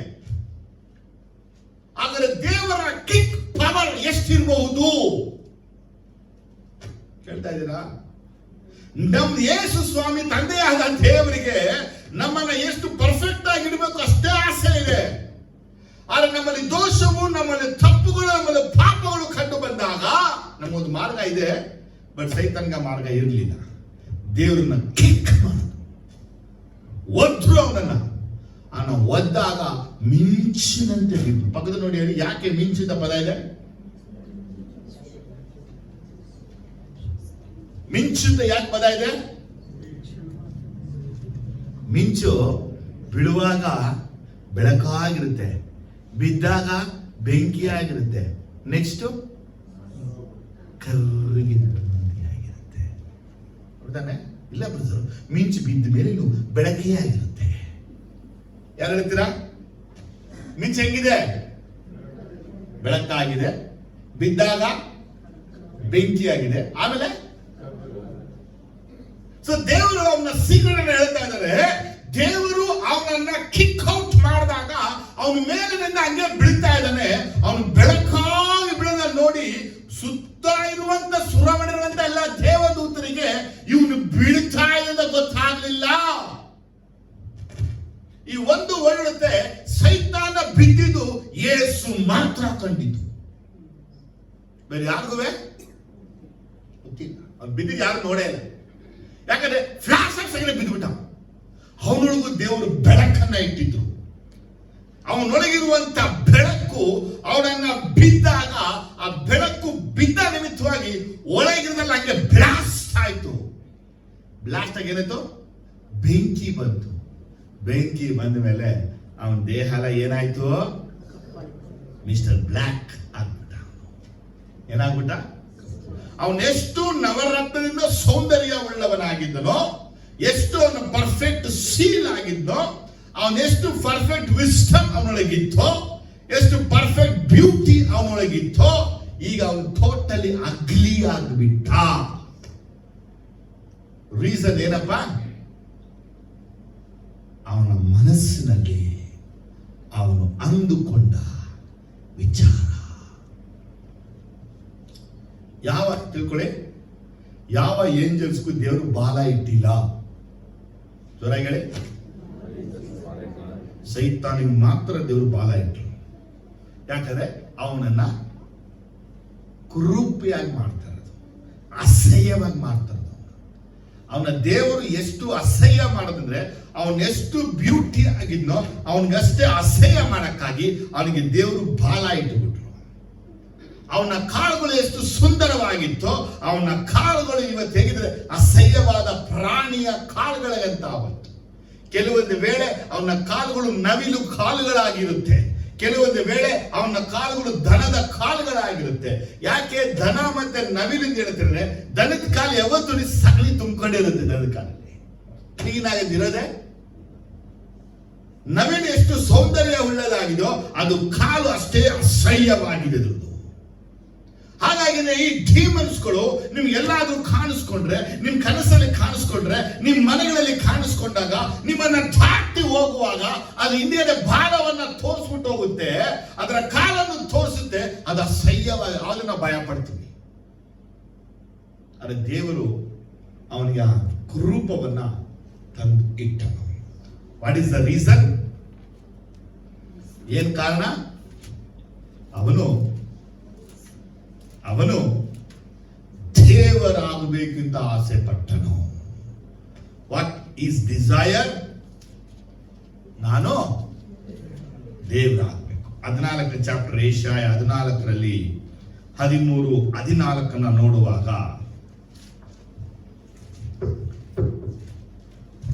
ಬೇಗ ಬನ್ನಿ. ನೀನು ನಿನ್ನ ಮನಸ್ಸಿನಲ್ಲಿ ನಾನು ಆಕಾಶಕ್ಕೆ ಹತ್ತಿ ಉತ್ತರ ದಿಕ್ಕಿನ ಕಟ್ಟ ಕಡೆ ಇರುವ ಸುರಗಣ ಪರ್ವತದಲ್ಲಿ ನನ್ನ ಸಿಂಹಾಸನವನ್ನು ದೇವರ ನಕ್ಷತ್ರಗಳಿಗಿಂತ ಮೇಲೆ ಏರಿಸಿ ಆಸೀನನಾಗುವೆನು. ಉನ್ನತ ಮೇಘಮಂಡಲದ ಮೇಲೆ ಏರಿ ಉನ್ನತೋನ್ನತನಿಗೆ ಸರಿ ಸಮಾನನಾಗುವೆನು ಅಂದುಕೊಂಡಿದ್ದೇ ಅಲ್ಲ. 15 ಆದರೆ ನೀನು ಪಾತಾಳಕ್ಕೆ ಅಧೋಲೋಕದ ಅಗಾಧ ಸ್ಥಳಗಳಿಗೆ ತಳ್ಳಲ್ಪಡುತ್ತಿದ್ದಿ. ಸಾಕು. ಏನ್ ಮಾಡಿದೆ ಇಲ್ಲಿ? ಸೈತಾನ ಅಂದ್ರೆ ಲೂಸಿಫರ್ ತನ್ನ ಮನಸ್ಸಲ್ಲಿ ಅಂದಿಕೊಂಡು, ಈಗಲೇ ಮತ್ತೆ ಬೆಳಪಟ್ಟ 15ನೇ ವಾಕ್ಯದಲ್ಲಿ ಉನ್ನತ ಮಂಡಲಗಳ ಮೇಲೆ ಏರಿ ಉನ್ನತನಿಗೆ ಸರಿ ಸಮಾನನಾಗುವೆನು. ಯಾರು ಸಮಾನನಾಗ್ತಾನೆ ಇದೀವಿ ನಾವು? ಯಾರು ಉನ್ನತನೋ? ಪರಸ್ಪರನಾದ ದೇವರು, ತಂದೆಯಾದ ದೇವರು. ಅದು ಇವನ ಆಸೆ ಏನಪ್ಪಾ ಅಂದ್ರೆ ತಂದೆಯಾದ ದೇವರ ಪಕ್ಕದಲ್ಲಿ ಹೋಗಿ ಸಿಂಹಾಸನ ಕುಳಿತುಕೊಳ್ಬೇಕು. ಎಲ್ಲಿ ಕೂರ್ಬೇಕು? ಅವನು ಕೂತ್ಕೊಂಡು ತಂದೆಯಾದ ದೇವರು ಇವನು ಸಮ ಆಗಬೇಕು. ಈಗ ಪ್ರಶ್ನೆ ಏನಪ್ಪಾ ಅಂದ್ರೆ ಇದು ಅವನ ಮನಸ್ಸಲ್ಲಿ ಅಂದುಕೊಂಡ. ಜೋರಾಗಿ ಹೇಳಿ, ಬಾಯಿ ಬಿಟ್ಟು ಹೇಳಲಿಲ್ಲ, ತನ್ನ ಜೊತೆ ಯಾರಿಗೊಂದು ಹೇಳಿಲ್ಲ, ಬರೀ ಅನ್ಕೊಂಡ ಒಳಗೆ. ನೀವು ಆರಾಧನೆ ಮಾಡಕ್ ಬರುವಾಗ ಏನ್ ಅನ್ಕೊಂಡ್ ಬರ್ತೀರಾ? ದೇವರನ್ನ ಆರಾಧಿಸುವಾಗ ನಿಮ್ಮ ಮನಸ್ಸಲ್ಲಿ ಏನೆಲ್ಲ ಇಟ್ಕೊಂಡ್ ಬರ್ತೀರಾ? ಪರಿಶುದ್ಧನಾದ ದೇವರನ್ನ ಆರಾಧಿಸುವಾಗ ನಿಮ್ಮ ಹೃದಯ ಕಲ್ಮಶಗಳಿದೆಯಾ? ಕೊಳಕುಗಳಿದೆಯಾ? ಗಲೀಜುಗಳಿದೆಯಾ? ಈ ಕೊಳಕು, ಗಲೀಜು, ಕಲ್ಮಶಗಳೆಲ್ಲ ನಿಮ್ಮ ಒಳಗೆ ಇಟ್ಟುಕೊಂಡಿದ್ರೆ ದೇವರು ನಿಮ್ಮನ್ನು ಒದೆಯೋದೊಂದು ಖಂಡಿತ ಇಟ್ಕೊಳ್ಳಲ್ಲ. ಯಾಕಂದ್ರೆ ದೇವರಿಗೆ ಇಂಥದ್ದು ಅವಶ್ಯಕತೆ ಇಲ್ಲ. ಹೃದಯ ಹೆಂಗಿದೆ? ಕೊಳಕು. ಹೃದಯ ಹೆಂಗಿರ್ಬೇಕು? ಹೆಂಗಾಗುತ್ತೆ ಶುದ್ಧ? ಇದು ಯೇಸು ಕ್ರಿಸ್ತನ ರಕ್ತದ ಮುಖಾಂತರ. ಈಗ ಇವನ ಡಿಸೈರ್ ಏನಪ್ಪಾ ಅಂದ್ರೆ ತಂದೆಯಾದ ದೇವರಿಗೆ ಸರಿ ಸಮಾನನಾಗಬೇಕು. ಜೋರಾಗಲೇ ಆಗ್ತಾನ? ಆಗಕ್ಕಾಗುತ್ತಾ? ಸೃಷ್ಟಿಕರ್ತನಿಗೆ ಸೃಷ್ಟಿಯು ಸಮವಾಗಬೇಕು. ಜೋರಾಗಲೇ, ಜೋರಾಗಿ ಆಗಲ್ಲ. ಸಾಧ್ಯನಾ? ನೋ ಚಾನ್ಸ್, ಆಗಲ್ಲ. ಆದ್ರೆ ಇವನು ಇದನ್ನ ಎಕ್ಸ್ಪೆಕ್ಟ್ ಮಾಡ್ತಾ ಇದ್ದಾನೆ. ಯಾಕೆ ಎಕ್ಸ್ಪೆಕ್ಟ್ ಮಾಡ್ತಾ ಇದ್ದಾರೆ? ಇವನೊಟ್ಟಿಗೆ ಇರುವಂತ ಎಲ್ಲಾ ದೇವದೂತರುಗಳು ಇವನು ದೇವರನ್ನ ಆರಾಧಿಸ್ತಾ ಇದ್ದಾರೆ. ಆ ಹೋಲಿ ಮೌಂಟನ್ ಅಲ್ಲಿ ದೇವರನ್ನ ಆರಾಧನೆ ಮಾಡುವಾಗ ಇವನ ಮನಸ್ಸಲ್ಲಿ ಒಂದು ಆಸೆ ಬಂತು. ಏನಪ್ಪ ಅಂದ್ರೆ ನಾನು ಈ ಉತ್ತರ ದಿಕ್ಕಿಗೆ ಮೇಲೆ ಹೋಗಿ ದೇವರ ಸಿಂಹಾಸನವನ್ನು ದೇವರ ನಕ್ಷತ್ರಗಳಿಗಿಂತ ದೇವದೂತರುಗಳಿಗಿಂತ ಏರಿ ಅಲ್ಲಿ ಕೂತ್ಕೋತೀನಿ. ಇವನ ಮೈಂಡ್ ಅಲ್ಲಿ ಏನಿದೆ ಅಂದ್ರೆ ದೇವ್ರ ಪಕ್ಕ ಕೂತ್ಕೋಬೇಕು, ನಾನ್ ದೇವರ ಆಗ್ಬಿಡ್ಬೇಕು. ಯಾವ ದೇವರಿಗೆ ಇಲ್ಲಿನ ದೇವರನ್ನ ಆರಾಧಿಸ್ತಾ ಇದ್ದೀನೋ ಇವರೆಲ್ಲ ನನ್ನನ್ನ ಆರಾಧಿಸಬೇಕು. ಸೊ ಇವನ ಮೈಂಡ್ ಅಲ್ಲಿ ಎರಡು ಥಾಟ್ ಇದೆ. ಒಂದು, I become god. Second, god seat ನನಗೆ ಬೇಕು. ನಾನು ಅದನ್ನ ಹಿಂಗೆ ಹೇಳ್ತೀನಿ, ದೇವರ ಸಿಂಹಾಸನ ಪಕ್ಕದಲ್ಲಿ ಕುಳಿತುಬಿಟ್ಟು ದೇವರನ್ನ ಓದ್ಬಿಡ್ಬೇಕು. ನಿಮ್ಗೆ ಆಸೆ. ಯಾರನ್ನ ಓದಿಬೇಕು? ಯಾರನ್ನ ಓದಿಬೇಕು? ಇವ್ರು ಅನ್ಕೊಂಡೇನಪ್ಪ ಅಂದ್ರೆ ದೇವ್ರನ್ನ ಓದ್ಬಿಟ್ರೆ ಇದರಲ್ಲಿಂದ ಬಿದ್ದು ಬಿಡ್ತಾರೆ. ಸೀಟಲ್ಲಿ ನಾನು ಯೇಸು ಸ್ವಾಮಿ 33 ವರ್ಷ ಭೂಮಿಯಲ್ಲೇ ಇದ್ರು. ಎಲ್ಲಿದ್ರು? ಸೀಟಲ್ಲಿ ಯಾರು ಕೂತ್ಕೊಳ್ಳೋಕಾಯ್ತು? ಪಕ್ಕದ ಆಗ ಯೇಸು ಸ್ವಾಮಿ ಸೀಟಲ್ಲಿ ಇನ್ನೊಬ್ರು ಕೂತ್ಕೊಂಡು ಆಳ್ವಿಕೆ ಮಾಡ್ತಾ ಇದ್ರು. ಅಲ್ಲಿ ಹೋಗಕ್ಕಾಗುತ್ತಾ? ಅಲ್ಲಿ ಕೂರಕ್ಕಾಗುತ್ತಾ? ಅಲ್ಲಿ ಇರಕ್ಕಾಗುತ್ತಾ? ಪ್ರಶ್ನೆ ನಮ್ಗೆ ಯೋಚನೆ ಬರಬೇಕಿತ್ತು. ಯಾರಿಗೆ? ಸೈತಾನಿಗೆ. ಅವನು ಬರಲಿಲ್ಲ. ಅವನು ಒಂದೇ ಒಂದು ಡಿಸೈರ್. ಒಂದು, ನಾನು ದೇವರಾಗಬೇಕು. ಎರಡು, ಆ ಸಿಂಹಾಸನದಲ್ಲಿ ಕುಳಿತುಕೋಬೇಕು. ಇವತ್ತು ದೇಶಗಳಲ್ಲಿ ಎಲ್ಲ ಸೀಟ್ಗಾಗಿನೇ ಓಡ್ತಾರೆ. ಎಲ್ಲರಿಗೂ ಕೊಡ್ತಾರೆ. MP ಆಗ್ಬೇಕು, MLA ಆಗ್ಬೇಕು, ಕಾರ್ಪೊರೇಟರ್ ಆಗ್ಬೇಕು, ಮೇಯರ್ ಆಗ್ಬೇಕು, SP ಆಗ್ಬೇಕು, ಇನ್ಸ್ಪೆಕ್ಟರ್ ಆಗ್ಬೇಕು, ಆಗ್ಬಾರ್ದ? ಪ್ರೈಮ್ ಮಿನಿಸ್ಟರ್ ಆಗ್ಬೇಕು, ಪ್ರೆಸಿಡೆಂಟ್ ಆಗ್ಬೇಕು, ಬರೀ ಸೀಟೇ ಹುಡ್ಕೊಂಡು ಓಡ್ತಾ ಇದ್ದಾರೆ. ಯಾವ ಸೀಟು ಶಾಶ್ವತವೇ ಅಲ್ಲ. ಅದು ಇವರೊಳಗೆ ಈ ಆಸೆಗಳು ಎಲ್ಲಿಂದ ಬಂತಂದ್ರೆ, ಸೈತಾನ ಒಳಗೆ ಹೇಗೆ ದೇವರ ಸಿಂಹಾಸನದ ಮೇಲೆ ಕಣ್ಣು ಹಾಕಿದ್ದನೋ, ಇವತ್ತು ಮನುಷ್ಯರಿಗೂವೆ ಮನುಷ್ಯರ ಸಿಂಹಾಸನಗಳ ಮೇಲೆ ಕಣ್ಣು. ದೇವ್ರು ಕೊಟ್ರ ಕೂತ್ಕೊಳ್ಳಿ, ದೇವ್ರು ಕೊಟ್ಟಿಲ್ಲ ಅಂದ್ರೆ ಸುಮ್ಮನೆ. ವಾಕ್ಯ ಹೇಳುತ್ತೆ, ತಿಪ್ಪೆರನ್ನ ಎತ್ತಿ ದೇವರು ಸಿಂಹಾಸನ ಕೂರಿಸ್ತಾನೆ, ಸಿಂಹಾಸನ ತಿಪ್ಪೆಗೆ ಎಸಿತಾನೆ. 1 Samuel 2ನೇ ಚಾಪ್ಟರ್ ಬಯಲ್ಪಟ್ಟಿದೆ. ಅದೇ ದೇವ್ರು ನಮ್ಮನ್ನ ಎಲ್ಲಿ ತರಕ್ಕೆ ಇಷ್ಟಪಡ್ತಾನೋ ಅದಕ್ಕೆ ನಮ್ಮನ್ನ ಸಿದ್ಧಪಡಿಸ್ಕೋಬೇಕು. ಆದ್ರೆ ನಾವು ಎಲ್ಲಿಗೆ ಹೋಗ್ಬಾರ್ದು, ಯೋಚನೆಗಳಿಗೆ ನೋಡಿ. ಹೊಸ ಒಡಂಬಡಿಕೆ ವಿಷಯ ಬಯಲ್ಪಟ್ಟಿದೆ, ತೆಗಿತೀರಾ? ಮತ್ತೆ ಬರೆದ ಸುವಾರ್ತೆ 20ನೇ ಅಧ್ಯಾಯ 21-22 ವಾಕ್ಯ ಓದುವಾಗ ಇಲ್ಲೊಂದು ನಡೀತದೆ ಇನ್ಸಿಡೆಂಟ್. Matthew chapter 20 20-21. ಆಗ ಜೆಬೆದಾಯನ ಮಕ್ಕಳ ತಾಯಿ ಆತನಿಂದ ಏನೋ ಒಂದು ಬೇಡಿಕೊಳ್ಳಬೇಕೆಂದು ತನ್ನ ಮಕ್ಕಳನ್ನು ಕರಕೊಂಡು ಬಂದು ಆತನಿಗೆ ಅಡ್ಡ ಬಿದ್ದಳು. ಆತನು ಆಕೆಯನ್ನು ನಿನಗೇನು ಬೇಕಮ್ಮ ಎಂದು ಕೇಳಲು, ಆಕೆ, ನಿನ್ನ ರಾಜ್ಯದಲ್ಲಿ ನನ್ನ ಈ 2 ಮಕ್ಕಳಲ್ಲಿ ಒಬ್ಬನು ನಿನ್ನ ಬಲಗಡೆಯಲ್ಲೂ ಮತ್ತೊಬ್ಬನು ಎಡಗಡೆಯಲ್ಲೂ ಕೂತುಕೊಳ್ಳುವುದಕ್ಕೆ ಅಪ್ಪಣೆ ಆಗಬೇಕು ಅಂದಳು. ಅದಕ್ಕೆ ಯೇಸು, ನೀವು ಬೇಡಿಕೊಂಡದ್ದು ಏನೆಂದು ನಿಮಗೆ ತಿಳಿಯದು. ನಾನು ಕುಡಿಯಬೇಕಾಗಿರುವ ಪಾತ್ರೆಯಲ್ಲಿ ನೀವು ಕುಡಿಯುವುದು ನಿಮ್ಮಿಂದಾದೀತೆ ಎಂದು ಕೇಳಲು ಅವರು ಆಗುವುದು ಅಂದರು. ಸಾಕು. ಈಗ 21ನೇ ಚಾಪ್ಟರ್ ಅಲ್ಲಿ ಒಂದು ವಿಷಯ ನಮ್ಗೆ ಏನ್ ಬಂತಂದ್ರೆ, ಯಾರೋ ಜೆಬೆದಾಯನ ಹೆಂಡತಿ ಜಾನ್ ಮತ್ತೆ ಜೇಮ್ಸ್ ಅವರ ತಾಯಿ ಮಕ್ಕಳ ಸಮೇತವಾಗಿ ಬಂದು, ಚಿಕ್ಕ ಮಕ್ಕಳಿದ್ರು ಇವರು, ಚಿಕ್ಕ ಮಕ್ಕಳ ಯಾಕೋಬು ಯೋಹಾನ ಚಿಕ್ಕ ಮಕ್ಕಳ ಕರ್ಕೊಂಬಂದು ಆಟ ಬಿಟ್ಟಂತೆ. ಮಕ್ಕಳ ಸಮೇತ ಬಿದ್ದಿರೋದು ಸರಿ, ಇವರು ದೊಡ್ಡರು ಹಂಗೆ ದಮಕನ್ನ ಬಿದ್ದುಬಿಟ್ಟು ಅವ್ರ ತಾಯಿ, ಸ್ವಾಮಿ ಒಂದು ರಿಕ್ವೆಸ್ಟ್, ನಿಮ್ ರಾಜ್ಯವನ್ನ, ಏನ್ ರಾಜ್ಯ ಬರ್ಬೇಕಂದ್ರೆ, ಆ ರಾಜ್ಯದಲ್ಲಿ ಈ ನನ್ನ 2 ಮಕ್ಕಳಲ್ಲಿ ಒಬ್ಬನು ಇನ್ನ ಎಡಗಡೆಯಲ್ಲಿ ಇನ್ನ ಬಲಗಡೆಯಲ್ಲಿ ಕುಳಿತುಕೋಬೇಕು. ಏನ್ ಕೇಳ್ತಾ ಇರೋದು ಇವರು? ಏನ್ ಕೇಳ್ತಾ ಇರೋದು? ಯಾವ ಸಿಂಹಾಸನ ಕೇಳ್ತಾ ಇರೋದು? ದೇವರ, ಗಮನಿಸ್ಬೇಕು ಯಾವತ್ತುವೆ, ದೇವರ ಬಲಗಡೆ ಎಡಗಡೆ ಸಿಂಹಾಸನ ಇದೆ ಎಲ್ಲ ಬೈಬಲ್ ಅಲ್ಲಿ. ಒಂದು ರೈಟ್ ಅಲ್ಲಿ ಇರಬೇಕು, ಒಂದು ಲೆಫ್ಟ್ ಅಲ್ಲಿ ಇರಬೇಕು. ಇರುತ್ತಾರೆ ಜೀಸಸ್ ನಿನ್ನ ರೈಟ್ ಅಲ್ಲೂ ನಿನ್ನ ಲೆಫ್ಟ್ ಅಲ್ಲೂ ನನ್ನ 2 ಮಕ್ಕಳೇ ಕೂತ್ಕೋಬೇಕು. ಎಷ್ಟು ಮಕ್ಕಳು? ನನಗೆ ಈ ವಾಕ್ಯ ಓದಾಗ ಏನ್ ತೋಚ್ತಂದ್ರೆ, ಇವಳು ಯೇಸುವನ್ನ ಏನ್ ಅನ್ಕೊಂಡ್ಬಿಟ್ಟವಳೆ. ಅವ್ರು ಹೇಳ್ತಿರುವಂತ ವಾಕ್ಯದ ಅರ್ಥ ಹೇಗಿದೆ ಅಂದ್ರೆ, ಯಹೂದಿಗಳಲ್ಲಿ ಒಂದು ನಂಬಿಕೆ ಇತ್ತು, ಜೀಸಸ್ ನ ಗೋಲ್ಡನ್ ಏಜ್ ಬರುತ್ತೆ, 1000 ವರ್ಷ ರಾಜ್ಯ ಬರುತ್ತೆ ಭೂಮಿಯಲ್ಲಿ. ಎಲ್ಲಿ ಬರುತ್ತೆ ಅವ್ರ ಮೈಂಡು. ಆ ಗೋಲ್ಡನ್ ಏಜ್ ಬಂದಾಗ ನನ್ನ ಮಕ್ಕಳು ನಿನ್ನ ಬಲಗಡೆ ಎಡಗಡೆ ಕೂತ್ಕೋಬೇಕು. ನನ್ನ ಪ್ರಶ್ನೆ ಏನಪ್ಪಾ ಅಂದ್ರೆ, ನಾವಿರುವಂತ ಸುತ್ತಮುತ್ತ ಜನಗಳ ಮಧ್ಯದಲ್ಲಿ ಎಡಗಡೆ ಬಲಗಡೆ ಒಬ್ಬ ಜೊತೆ ಕೂತ್ಕೊಂಡಾಗ ಜನರ ನೋಡ್ಬಿಟ್ಟು ಆಹಾ ಓಹೋ ಇವನಾ ಅಂತ ಮಾತಾಡ್ತಾರೆ. ನಾನು ಹೋಗ್ಬಿಟ್ಟು ಡೆಲ್ಲಿಯಲ್ಲಿ ಯಾವನೋ ಪಕ್ಕ ಕೂತ್ಕೊಂಡ್ಬಿಟ್ರೆ ಡೆಲ್ಲಿ ಜನ ಏನ್ ಅನ್ಕೊಂಡಿರ್ತಾರೆ, ಯಾವನವನು, ಯಾಕೆ ಗುರುತು ಇಲ್ಲ. ಅಲ್ಲಿ ಇವರ ನಂಬಿಕೆ ಏನಂದ್ರೆ ಜೀಸಸ್ ನ ರೈಟ್ ಅಲ್ಲಿ ಲೆಫ್ಟ್ ಅಲ್ಲಿ ಕೂರ್ಬೇಕು. ಇನ್ನ ಪ್ರಶ್ನೆ ಅಂದ್ರೆ, ಸೈತಾನ ಸಿಂಹಾಸನವನ್ನ ಎದುರು ನೋಡಿದಾಗ, ಮನಸ್ಸಲ್ಲಿ ಅಂದುಕೊಂಡಾಗ, ಪರದಲ್ಲಿ ಇರುವಂತ ದೇವರು ಪರಿಶುದ್ಧ ಪರ್ವತದಿಂದ ಸೈತಾನನ ಒದ್ದನು. ಹೇಳಿದಾನೆ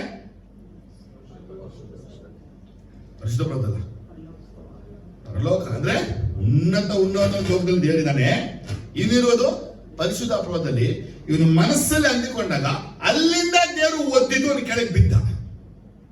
ಆದ್ರೆ ಇಲ್ಲಿ ಈಕೆ ಬಂದು ಜೀಸಸ್ ಅನ್ನ ಕೇಳುವಾಗ ಜೀಸಸ್ ಯಾಕೆ ಒದಿಯಲಿಲ್ಲ? ಈ ಐಡಿಯಾ ಎಲ್ಲಿಂದ ಬಂತು ಇವ್ರಿಗೆ? ನಮಗೂ ಒಂದು ಐಡಿಯಾ ಹೆಂಗ್ ಬರುತ್ತಿದ್ರೆ, ಒಂದು ನಮ್ಮ ಹಿಂದೆ ನಡೆದಿರ್ಬೇಕು. ಏನೇ ಯಾರೋ ಒಂದು ಅದನ್ನ ಆಗ್ಲೇ ನಮ್ಗೆ ಐಡಿಯಾ ಬರೋದು. 19ನೇ ಚಾಪ್ಟರ್ 27-28 ಓದುವಾಗ, ಮತ್ತಾಯ 19ನೇ ಅಧ್ಯಾಯ 27-28ರಲ್ಲಿ, ಆಗ ಪೇತ್ರನು ಆತನನ್ನು, ಇಗೋ ನಾವು ಎಲ್ಲಾ ಬಿಟ್ಟು ಬಿಟ್ಟು ನಿನ್ನನ್ನು ಹಿಂಬಾಲಿಸಿದೆವು, ನಮಗೆ ಏನು ದೊರಕುವುದು ಎಂದು ಕೇಳಲು, ಯೇಸು ಅವರಿಗೆ, ನಿಮಗೆ ಸತ್ಯವಾಗಿ ಹೇಳುತ್ತೇನೆ, ಹೊಸ ಸೃಷ್ಟಿಯಲ್ಲಿ ಮನುಷ್ಯ ಕುಮಾರನು ತನ್ನ ಮಹಿಮೆಯ ಸಿಂಹಾಸನದ ಮೇಲೆ ಕೂತುಕೊಳ್ಳುವಾಗ ನನ್ನನ್ನು ಹಿಂಬಾಲಿಸಿರುವ ನೀವು ಸಹ 12 ಸಿಂಹಾಸನಗಳ ಮೇಲೆ ಕೂತುಕೊಂಡು ಇಸ್ರಾಯೇಲಿನ 12 ಕುಲಗಳಿಗೆ ನ್ಯಾಯ ತೀರಿಸುವಿರಿ. ಏನು ವರ್ಡಲ್ಲಿ ಏನು ವರ್ಡಿದೆ ಮೇಲೆ 12 ಸಿಂಹಾಸನಗಳ ಮೇಲೆ ಕೂತ್ಕೊಂಡು 12 ಕುಲಗಳಿಗೆ ನ್ಯಾಯ ತೀರಿಸುವಿರಿ. ಹೇಳ್ಬಿಟ್ರಾ? ಹೇಳಿದ್ರ ಇಲ್ವಾ? ಏನ್ ಹೇಳ್ತಾರೆ? ಲೂಕಾಸ್ ವಾರ್ತೆ ನೀವು 22:30 ಓದುವಾಗ ನೀವು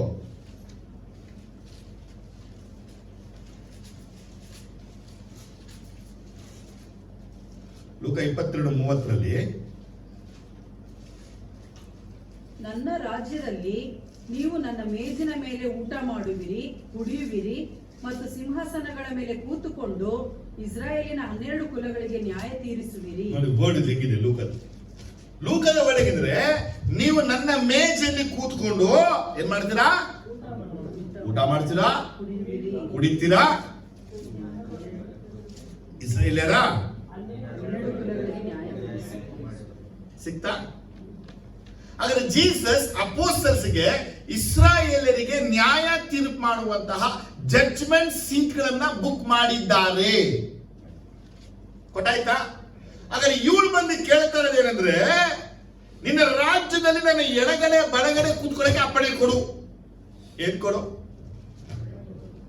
ಇನ್ನೇನು ಯೇಸು ಹೇಳ್ಬಿಟ್ರಲ್ಲ, ಏನ್ ಹೇಳಿದ್ದಾರೆ? ಈ 1000 ವರ್ಷ ರಾಜ್ಯ ಭಾರದಲ್ಲಿ, ಯಾವ ವರ್ಷ? ನ್ಯಾಯ ತೀರ್ಪು ಮಾಡುವ ಕಾಲದಲ್ಲಿ ದೇವ್ರು ಏನ್ ಮಾಡ್ತಾರೆ ಅಂದ್ರೆ, ಆದಾಮನ ಮೊದಲುಗೊಂಡು ಎಲ್ಲರನ್ನ ಎಬ್ಬಿಸ್ತಾರೆ. ಆಗ ನಾವು ಎಲ್ಲರಿಗೂ ನ್ಯಾಯ ತೀರ್ಪು ಮಾಡಬೇಕು. ಆಮೇಲೆ ಅಲ್ಲೇಲುಯ್ಯ. ಆಗ ನ್ಯಾಯ ತೀರ್ಪು ಮಾಡೋರು ಯಾರಪ್ಪ ಅಂದ್ರೆ, ನಮ್ಮ ಕುಲಗಳು ಯಾರಿದಾರೋ ಅವರಿಗೆ ನಮ್ಮನ್ನ ದೇವರು ನ್ಯಾಯಾಧಿಪತಿಯಾಗಿ ಮಾಡ್ತಾರೆ.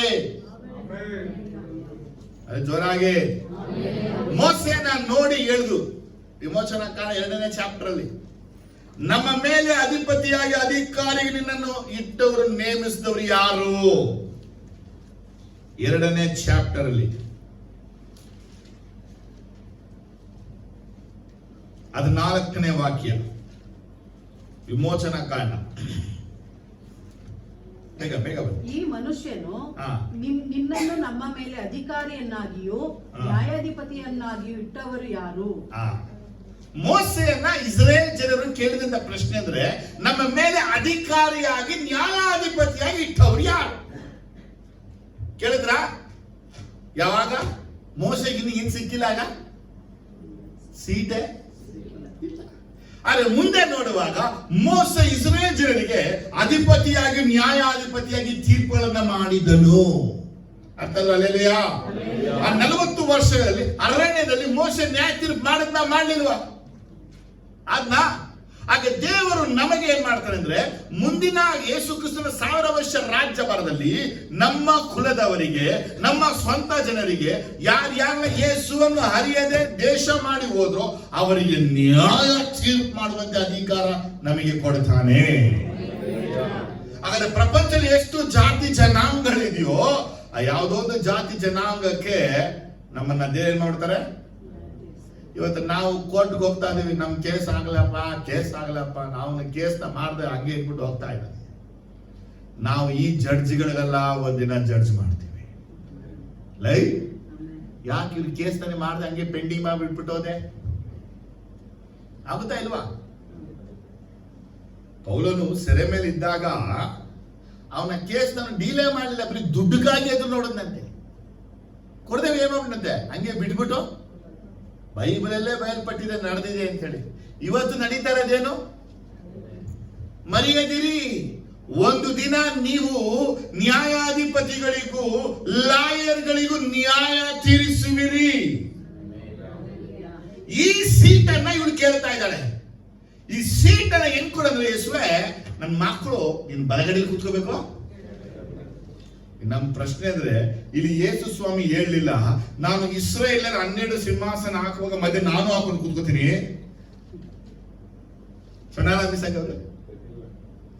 ಇವ್ರಿಗೇನು ಐಡಿಯಾ ಇರೋದು? ನೀನು ನ್ಯಾಯ ತೀರ್ಪು ಮಾಡುವ, ನನ್ನ ಮಕ್ಕಳು ಸ್ವಲ್ಪ ನ್ಯಾಯ ತೀರ್ಪನ್ನ ಮಾಡ್ಲಿ. ಆದ್ರೆ ನನ್ನ ಮಕ್ಕಳು ಮಾತ್ರ ನ್ಯಾಯ ತೀರ್ಪು ಮಾಡುವಾಗ ನಿನ್ನ ರೈಟ್ ಅಲ್ಲೂ ನಿನ್ನ ಲೆಫ್ಟ್ ಅಲ್ಲೂ ಇರ್ಲಿ. ಅರ್ಥ ಆದ್ರೆ ದೇವರು ನಮಗೆ ಸಿಂಹಾಸನವನ್ನ ಇಟ್ಟಿದ್ದಾನೆ 1000 ವರ್ಷ ರಾಜ್ಯಭಾರದಲ್ಲಿ. ಯಾರೆಲ್ಲ ಯೇಸುವನ್ನ ನಂಬಿದ್ದಾರೋ, ಯೇಸುಗಾಗಿ ಬಾಳಿದ್ದಾರೋ, ಯೇಸುವಿನ ಜೊತೆ ಜೀವಿಸಿದಾರೋ ಇವರಿಗೆಲ್ಲರಿಗೂ ದೇವರು ಸಿಂಹಾಸನ ಇಟ್ಟಿದ್ದಾನೆ. 2 ಕೊರಿಂಥ 5ನೇ ಚಾಪ್ಟರ್ 10ನೇ ವಾಕ್ಯ ಓದುವಾಗ, ಬೇಗ ಬನ್ನಿ, 2 ಕೊರಿಂಥ 5:10. ಯಾಕೆಂದರೆ ಪ್ರತಿಯೊಬ್ಬನು ತನ್ನ ದೇಹದ ಮೂಲಕ ನಡೆಸಿದ ಒಳ್ಳೆದಕ್ಕಾಗಲಿ ಕೆಟ್ಟದ್ದಕ್ಕಾಗಲಿ ಸರಿಯಾಗಿ ಪ್ರತಿಫಲವನ್ನು ಹೊಂದುವುದಕ್ಕೋಸ್ಕರ ನಾವೆಲ್ಲರೂ ಕ್ರಿಸ್ತನ ನ್ಯಾಯಾಸನದ ಮುಂದೆ ಯಥಾಸ್ಥಿತಿಯಲ್ಲಿ ಕಾಣಿಸಿಕೊಳ್ಳಬೇಕು. ಆಮೆನ್. ಏನ್ ವರ್ಡ್ ಇದೆ? ಪ್ರತಿಯೊಬ್ಬನು ದೇಹದ ಮುಖಾಂತರ ನಡೆಸಿದ ಒಳ್ಳೆದಕ್ಕಾಗಲಿ ಕೆಟ್ಟದಕ್ಕಾಗಲಿ ಸರಿಯಾದ ಪ್ರತಿಫಲವನ್ನ ಹೊಂದುವುದಕ್ಕೋಸ್ಕರ ಯೇಸು ಕ್ರಿಸ್ತನ ಸಿಂಹಾಸನ ಮುಂದೆ ಕಾಣಿಸ್ಕೊಳ್ಬೇಕು. ಆದರೆ ನಾವೆಲ್ಲ ಹೋಗಿ ಯೇಸು ಮುಂದೆ ಕಾಣಿಸ್ಕೊಳ್ಬೇಕಾದಂತ ಒಂದು ಸಿಂಹಾಸನ ಇದೆ. ಅಲ್ಲಿ ನಾವು ಸಿಂಹಾಸನ ಕುಳಿತುಕೊಳ್ಳಲ್ಲ, ಸಿಂಹಾಸನ ಮುಂದೆ ನಿಂತ್ಕೊಳ್ತೀವಿ. ಸ್ತೋತ್ರ ಹಲ್ಲೆಲೂಯಾ, ಸ್ತೋತ್ರ ಹಲ್ಲೆಲೂಯಾ. ಕೇಳ್ಕೊಳ್ಳಿ, ಸ್ವಲ್ಪ ವಿಷಯ ಹೇಳ್ತೀನಿ. ಏನಕ್ಕೆ? ಈಗ ನಾವು ರಾಪ್ಚರ್ ಆಗ್ತೀವಿ, ಸಭೆಯ ಕಾಲ ಮುಗಿತಿದೆ, ಎತ್ತಲ್ಪಡ್ತೀವಿ, ಪರಲೋಕಕ್ಕೆ ನಾವು ಹೋಗ್ತೀವಿ. ಪರಲೋಕಕ್ಕೆ ಹೋದಾಗ 7 ವರ್ಷ ಕಾಲಗಳು ಆಂಟಿ ಕ್ರೈಸ್ಟ್ ಕಾಲ ಈ ಭೂಮಿಯಲ್ಲಿ ನಡೀತಿದೆ. ಆ 7 ವರ್ಷ ಪರಲೋಕದಲ್ಲಿ ಏನ್ ನಡೀತಿದ್ರೆ ಬಹುಮಾನ ವಿತರಣೆಯ ಕಾಲಗಳು. ಜೋರಾಗಿ ಹೇಳಿ, ಎಲ್ಲಿ? 7 ವರ್ಷ ಬಹುಮಾನ ವಿತರಣೆ ಕಾಲ ಅಂದ್ರೆ ಎಷ್ಟು ಜನಕ್ಕೆ ಯೇಸು ಸ್ವಾಮಿ ಬಹುಮಾನ ಕೊಡಬೇಕು? ಆದ್ರೆ ಈ ಬಹುಮಾನ ಕೊಡುವಾಗ ನಮ್ಮ ಪ್ಲಸ್ ನಮ್ಮ ಮೈನಸ್ ಎರಡೂ ಮುಂದೆ ಇಟ್ಟೇ ಕೊಡೋದು. ಈಗ ದೇವ್ರು ಹೇಳ್ತಾರೆ, ಇವನು ಇದೆಲ್ಲ ಮಾಡಿದ್ದಾನೆ, ಇದೆಲ್ಲ ನಡ್ಸೋನೆ, ಅವನಿಗೆ ಕೊಡಿ, ಒಂದು ಸಿಂಹಾಸನ ಕೊಡಿ, ಒಂದು ಮಕುಟವನ್ನ ಕೊಡಿ, ಒಂದು ಕ್ರೌನ್ ಕೊಡಿ, ಒಂದು ರಾಜ್ಯದಂಡ ಕೊಡಿ, ಅವನಿಗೊಂದು ಉಂಗುರ ಕೊಡಿ, ಎಲ್ಲರೂ ಆಗುತ್ತೆ. ಈಗ ಇನ್ನೊಬ್ಬ ದೇವ್ರು ಬರ್ತಾರೆ, ಇಲ್ಲ ಇವನು ಸ್ವಲ್ಪ ಮೈನಸ್ಗಳಿವೆ. ಏನಿದೆ? ಇವನೊಬ್ಬ ಕೋಪಿಷ್ಟ. ಮೋಸ ಹೇಗೆ ಬಂಡೆನ ಹೊಡೆದು ಇವನು ಅನೇಕ ಬಂಡೆಗಳನ್ನ ಹೊಡೆದವನೆ, ತೆಗಿರಿ ಒಂದ.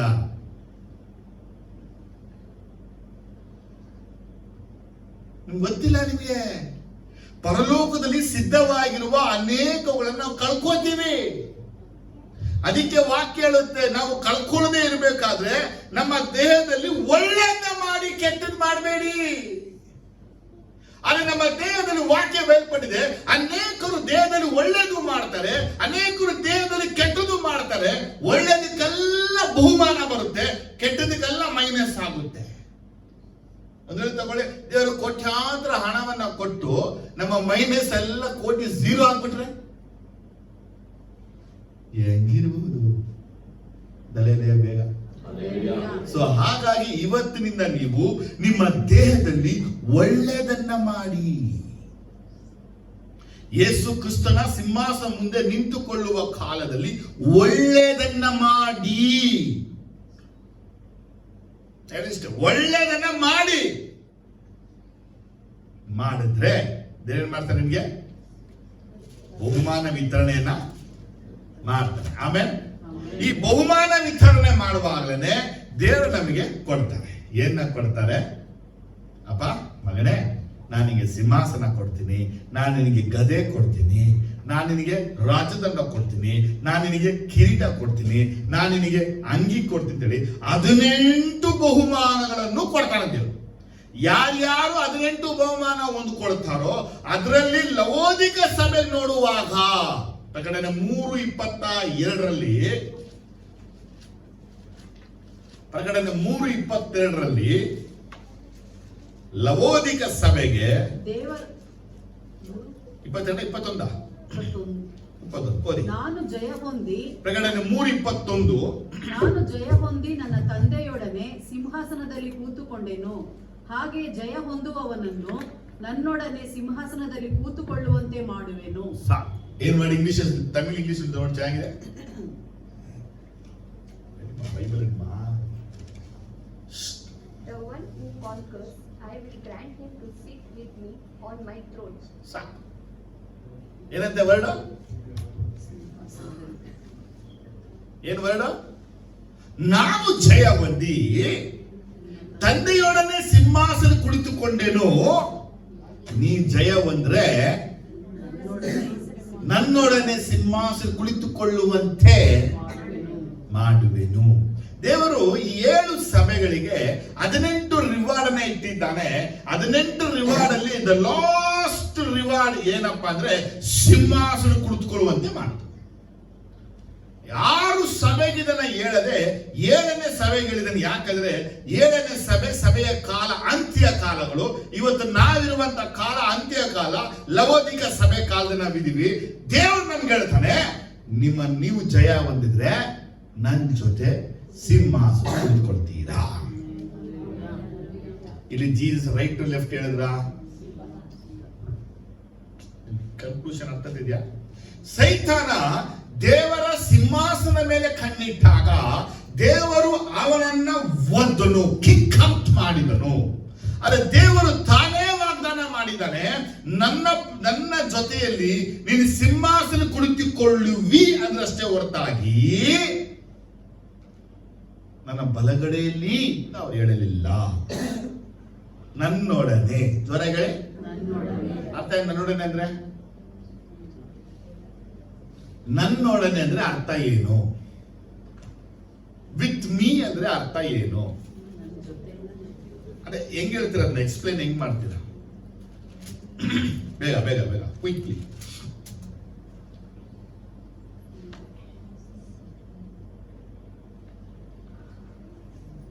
ಹೇಳ್ಬಿಟ್ರೆ ಮತ್ತೆ ಜೊತೆ ಕೂತ್ರೆ ಹೆಂಗ್ ಮಾಡ್ತಾರೆ? ಪಕ್ಕದಲ್ಲಿ, ಮುಂದೆ, ಮುಂದೆ ಹಿಂದೆ ಸೆಲೆಕ್ಟ್ ಆಗಿ ಹೇಳಿ. ಎಲ್ಲಿ ಕೂತ್ಕೊಳ್ಳೋದು? ಪಕ್ಕದಲ್ಲಿ ಅಂದ್ರೆ ಕನ್ಫ್ಯೂಸಿಂಗ್. ನಿಮ್ಗೆ ದೊಡ್ಡ ಕನ್ಫ್ಯೂಸ್. ಹೆಂಗೆ ಹೋಗಾರದಪ್ಪ? ಅರೇವಾ ನೋಡಿ, ಇನ್ನೊಂದು ವಿಷಯ ಹೇಳ್ತೀನಿ ನಿಮ್ಗೆ. ಪರಲೋಕದಲ್ಲಿ ಕ್ರಿಸ್ತನ ಮದುವೆ ಗೊತ್ತಾಗುತ್ತಿಲ್ವಾ? ಮದುವೆಯ ಊಟಕ್ಕೆ ಕರೆಯಲ್ಪಟ್ಟವರು ಧನ್ಯರು. ಇದೆಯಾ ಇಲ್ವಾ? ಗೊತ್ತಾಗುತ್ತಿಲ್ಲ ನಮ್ಗೆ. ಮದುವೆ ಊಟ ಕರೆಯಲ್ಪಟ್ಟವರು ಧನ್ಯರು. ಆ ಮದುವೆ ಊಟಕ್ಕೆ ಕರೆಯಲ್ಪಟ್ಟವರು ಧನ್ಯರು ಅಂದವಾಗ ಆ ಮದುವೆಯ ಊಟದಲ್ಲಿ ದೇವರು ಮಾಡ್ತಾರೆ, ಅನೇಕ ಟೇಬಲ್ಗಳ ಮೇಲೆ ಹೆಸರು ಬರೆದಿಟ್ಟಿದ್ದಾನೆ. ಏನು ಬರೆದಿದ್ದಾರೆ? ಹೆಸರು. ಒಂದು ಟೇಬಲ್ ಮೋಸಸ್, ಒಂದು ಟೇಬಲ್ ಈನೋಕ್, ಒಂದು ಟೇಬಲ್ ಎಲಿಯಾ. ಈ ರೀತಿ ಅಪೊಸ್ತಲರ ಹೆಸರುಗಳು ಎಲ್ಲಾ ಹೆಸರು ಬರೆಯಲ್ಪಟ್ಟಿರುತ್ತೆ. ಆದ್ರೆ ಈ ಎಲ್ಲಾ ಟೇಬಲ್ಗಳ ಹೆಸರು ಯಾರಲ್ಲಿದೆ? ಜೀಸಸ್. ಅರ್ಥ ಅಲ್ಲೇ. ಈಗ ನಾವು ಒಂದು ಮದುವೆಗೆ ಹೋಗ್ತೀವಿ, ರಾಯಲ್ ಫಂಕ್ಷನ್ ಮದುವೆಗೆ ಹೋಗ್ತೀವಿ. ನಮ್ಗೆ ಅಲ್ಲಿ ಅನೇಕ ಟೇಬಲ್ ಕೂತ್ಕೊಂಡ್ರು ಆ ಟೇಬಲ್ಗೆ ಹೆಸರು ಏನ್ ಕೊಡ್ತಾರೆ? ಯಾವ ಮದುವೆಗೆ ಹೆಣ್ಣು ಕರೆದ್ನೋ, ಯಾವ ಮದುವೆಗೆ ಹೆಣ್ಣು ಕರೆದೋ ಆ ಹೆಸರು ಅಲ್ವಾ? ಹಾಗೇನೆ ಜೀಸಸ್ ಹೇಳೋ ವಿಷಯ ಏನಪ್ಪಾ ಅಂದ್ರೆ, ಪರಲೋಕದಲ್ಲಿ ನನ್ನೊಡನೆ ಕೂತ್ಕೊಳ್ತೀಯ ಅಂದ್ರೆ ಯೇಸು ಸ್ವಾಮಿ ಕೂತವ್ರೆ ಅಂದ್ರೆ ಅವ್ರ ಸುತ್ತ ಅನೇಕ ಸಿಂಹಾಸನ ಇರ್ತವೆ. ನಾವ್ ಎಲ್ಲಿ ಕೂತ್ರು ಯಾರ ಜೊತೆ ಕೂತಂಗೇನೆ? ನೀವೊಂದು ಕ್ಯಾಂಪಸ್ ಅಲ್ಲಿ ಫೋಟೋ ಹಿಡಿಸ್ತೀರಾ, ನಾನು ನಮ್ಮ ಲೆಕ್ಚರ್ ಜೊತೆ ಕೂತ್ಕೊಂಡು ಫೋಟೋ ಹಿಡಿಸ್ತೆ ಅಂತೀರಾ. ನಾವು ಹುಡುಕ್ತಾ ಇರ್ತೀವಿ ಎಲ್ಲವೇ ಲೆಕ್ಚರ್ ಅವರು. ನೀ ಎಲ್ಲಿದೆ ಅಂದ್ರೆ ನಾವ್ ಇಲ್ಲಿ ಲೆಕ್ಚರ್ ಅವ್ರು ಅಲ್ಲಿ ಇರ್ತಾನೆ. ಅಲ್ಲಿದ್ದೇನಪ್ಪ, ನನ್ ಮೂಲೆಯಲ್ಲಿ ಇರ್ಬೋದು. ಅದು ಯಾರ ಜೊತೆ ಫೋಟೋ ನಂದು ಗೊತ್ತಾ ನಿಮ್ಗೆ? ಅದೇ ರೀತಿ ಹೇಳ್ತಾ ಇರೋದು, ಜಯವನ್ನ ಹೊಂದುವಂತವನು ಯೇಸು ಸ್ವಾಮಿಯ ಜೊತೆಯಲ್ಲಿ ಕುಳಿತುಕೋತಾನೆ. ಅರೆ ಯೇಸುವಿನ ಪಕ್ಕದಲ್ಲಿಂದ ಹೊರಡಿಲ್ಲ. ಆಮೇಲೆ ಹಲ್ಲೆಲೂಯಾ. ಸರಿನಾ? ಅರ್ಥ ನಿಮಗೆ? ಆದರೆ ತಂದೆಯಾದ ದೇವರ ಬಲಗಡೆಯಲ್ಲಿ ಯೇಸು ಸ್ವಾಮಿ ಮಾತ್ರ ಕೂತ್ಕೊಳ್ಳೋದು. ತಂದೆಯಾದ ದೇವರ ಎಡೆಗಡೆಯಲ್ಲಿ ಯೇಸು ಸ್ವಾಮಿ ಮಾತ್ರ ಕೂತ್ಕೊಳ್ಳೋದು. ಯೇಸು ಸ್ವಾಮಿಯ ಬಲಗಡೆಯಲ್ಲಿ ತಂದೆಯಾದ ದೇವರು ಮಾತ್ರ ಕೂತ್ಕೊಳ್ಳೋದು. ಅವರ ಬಿಟ್ಟು ಸಿಂಹಾಸನದಲ್ಲಿ ನಾವು ಕುಳಿತುಕೊಳ್ಳುವಂತೆ ದೇವರು ನಮಗೆ ಅನುಮತಿಯನ್ನು ಕೊಡ್ತಾನೆ. ಆಮೇಲೆ ಹಲ್ಲೆಲೂಯಾ. ಎಲ್ಲಿ ಓಡಾಡ್ತಾ ಇದ್ದಾರೆ ಅವರು? ಪ್ರಕಟಣೆಗಳಲ್ಲಿ 4ನೇ ಅಧ್ಯಾಯ 4ನೇ ವಾಕ್ಯ. ಇದಲ್ಲದೆ ಸಿಂಹಾಸನದ ಸುತ್ತಲೂ 24 ಸಿಂಹಾಸನಗಳಿದ್ದವು. ಆ ಸಿಂಹಾಸನಗಳ ಮೇಲೆ ಶುಭ್ರ ವಸ್ತ್ರ ಧರಿಸಿಕೊಂಡಿದ್ದ 24 ಮಂದಿ ಹಿರಿಯರು ಕೂತಿದ್ದರು. ಸಿಗ್ತ ನಿಮ್ಗೆ? ಏನ್ ನೋಡಿದ್ವಿ ನಾವಿಲ್ಲಿ? 2ನೇ ವಾಕ್ಯ ನೋಡಿ. ಆಗ ಇಗೋ, ಪರಲೋಕದಲ್ಲಿ ಒಂದು ಸಿಂಹಾಸನವಿತ್ತು. ಪರಲೋಕದಲ್ಲಿ ಒಂದು ಸಿಂಹಾಸನ ಇತ್ತು. ಸಿಂಹಾಸನದ ಮೇಲೆ ಒಬ್ಬನು ಕೂತಿದ್ದನು. ಒಬ್ಬನೇ ಕೂತಿದ್ದನು. ಅಮ್ಮ ಆಯ್ತಾ? 4ನೇ ವಾಕ್ಯ ಹೇಳುತ್ತೆ, ಸಿಂಹಾಸನದ ಸುತ್ತಲೂ 24 ಸಿಂಹಾಸನಗಳಿದ್ದವು. ಸಿಗ್ತಾ ನಿಮ್ಗೆ? ಹಾಗಾದ್ರೆ ತಂದೆಯಾದ ದೇವರು ಕುಳಿತುಕೊಂಡ ಸಿಂಹಾಸನ ಒಂದೇ, ಅವ್ರು ಮಾತ್ರ ಅಲ್ಲಿ ಕುಳಿತುಕೊಂಡವ್ರೆ. ಆದ್ರೆ ಸಿಂಹಾಸನ ಸುತ್ತದಲ್ಲಿ 24 ಸಿಂಹಾಸನಗಳಿವೆ. ಆ 24 ಸಿಂಹಾಸನದಲ್ಲಿ ಹಿರಿಯರುಗಳು ಕುಳಿತುಕೊಂಡಿದ್ದಾರೆ. ಹಾಗಾದ್ರೆ ದೇವರನ್ನು ಎಲ್ಲಿ ಕೂರಿಸ್ತಾರೆ? ಇವಾಗ ಏನು ಅರ್ಥ ಆಗ್ತಿದ್ಯಾ? ಬಲಗಡೆನ ಎಡಗಡೆನ? ಅಲ್ಲ, ಹೆಸರೇನು? ಫಸ್ಟ್ ಕನ್ಫರ್ಮ್ ಮಾಡ್ಕೊಳ್ಳಿ. ಏನಕ್ಕೆ ಇದು ವಾಕ್ಯ ತೋರಿಸಿದ್ರೆ, ಸೈತಾನ ಯಾವ ಸಿಂಹಾಸನ ಎದುರು ನೋಡೋದನೋ, ಯಾವ ಸಿಂಹಾಸನ ಕುಳಿತುಕೊಳ್ಬೇಕು ಅಂತ ಆಸೆ ಪಟ್ಟನೋ, ದೇವರನ್ನ ಕಿಕ್ ಔಟ್ ಮಾಡಿ ಓಡಿಸ್ಬಿಟ್ರು. ಆದರೆ ಯೇಸು ಸ್ವಾಮಿಯ ಮುಖಾಂತರವಾಗಿ ನಮಗೆ ಸಿಂಹಾಸನ ಕೊಡಲ್ಪಡ್ತಾ ಇದೆ. 1 ಕೊರಿಂಥ 6:3 ಓದುವಾಗ, 1 ಕೊರಿಂಥ 6:3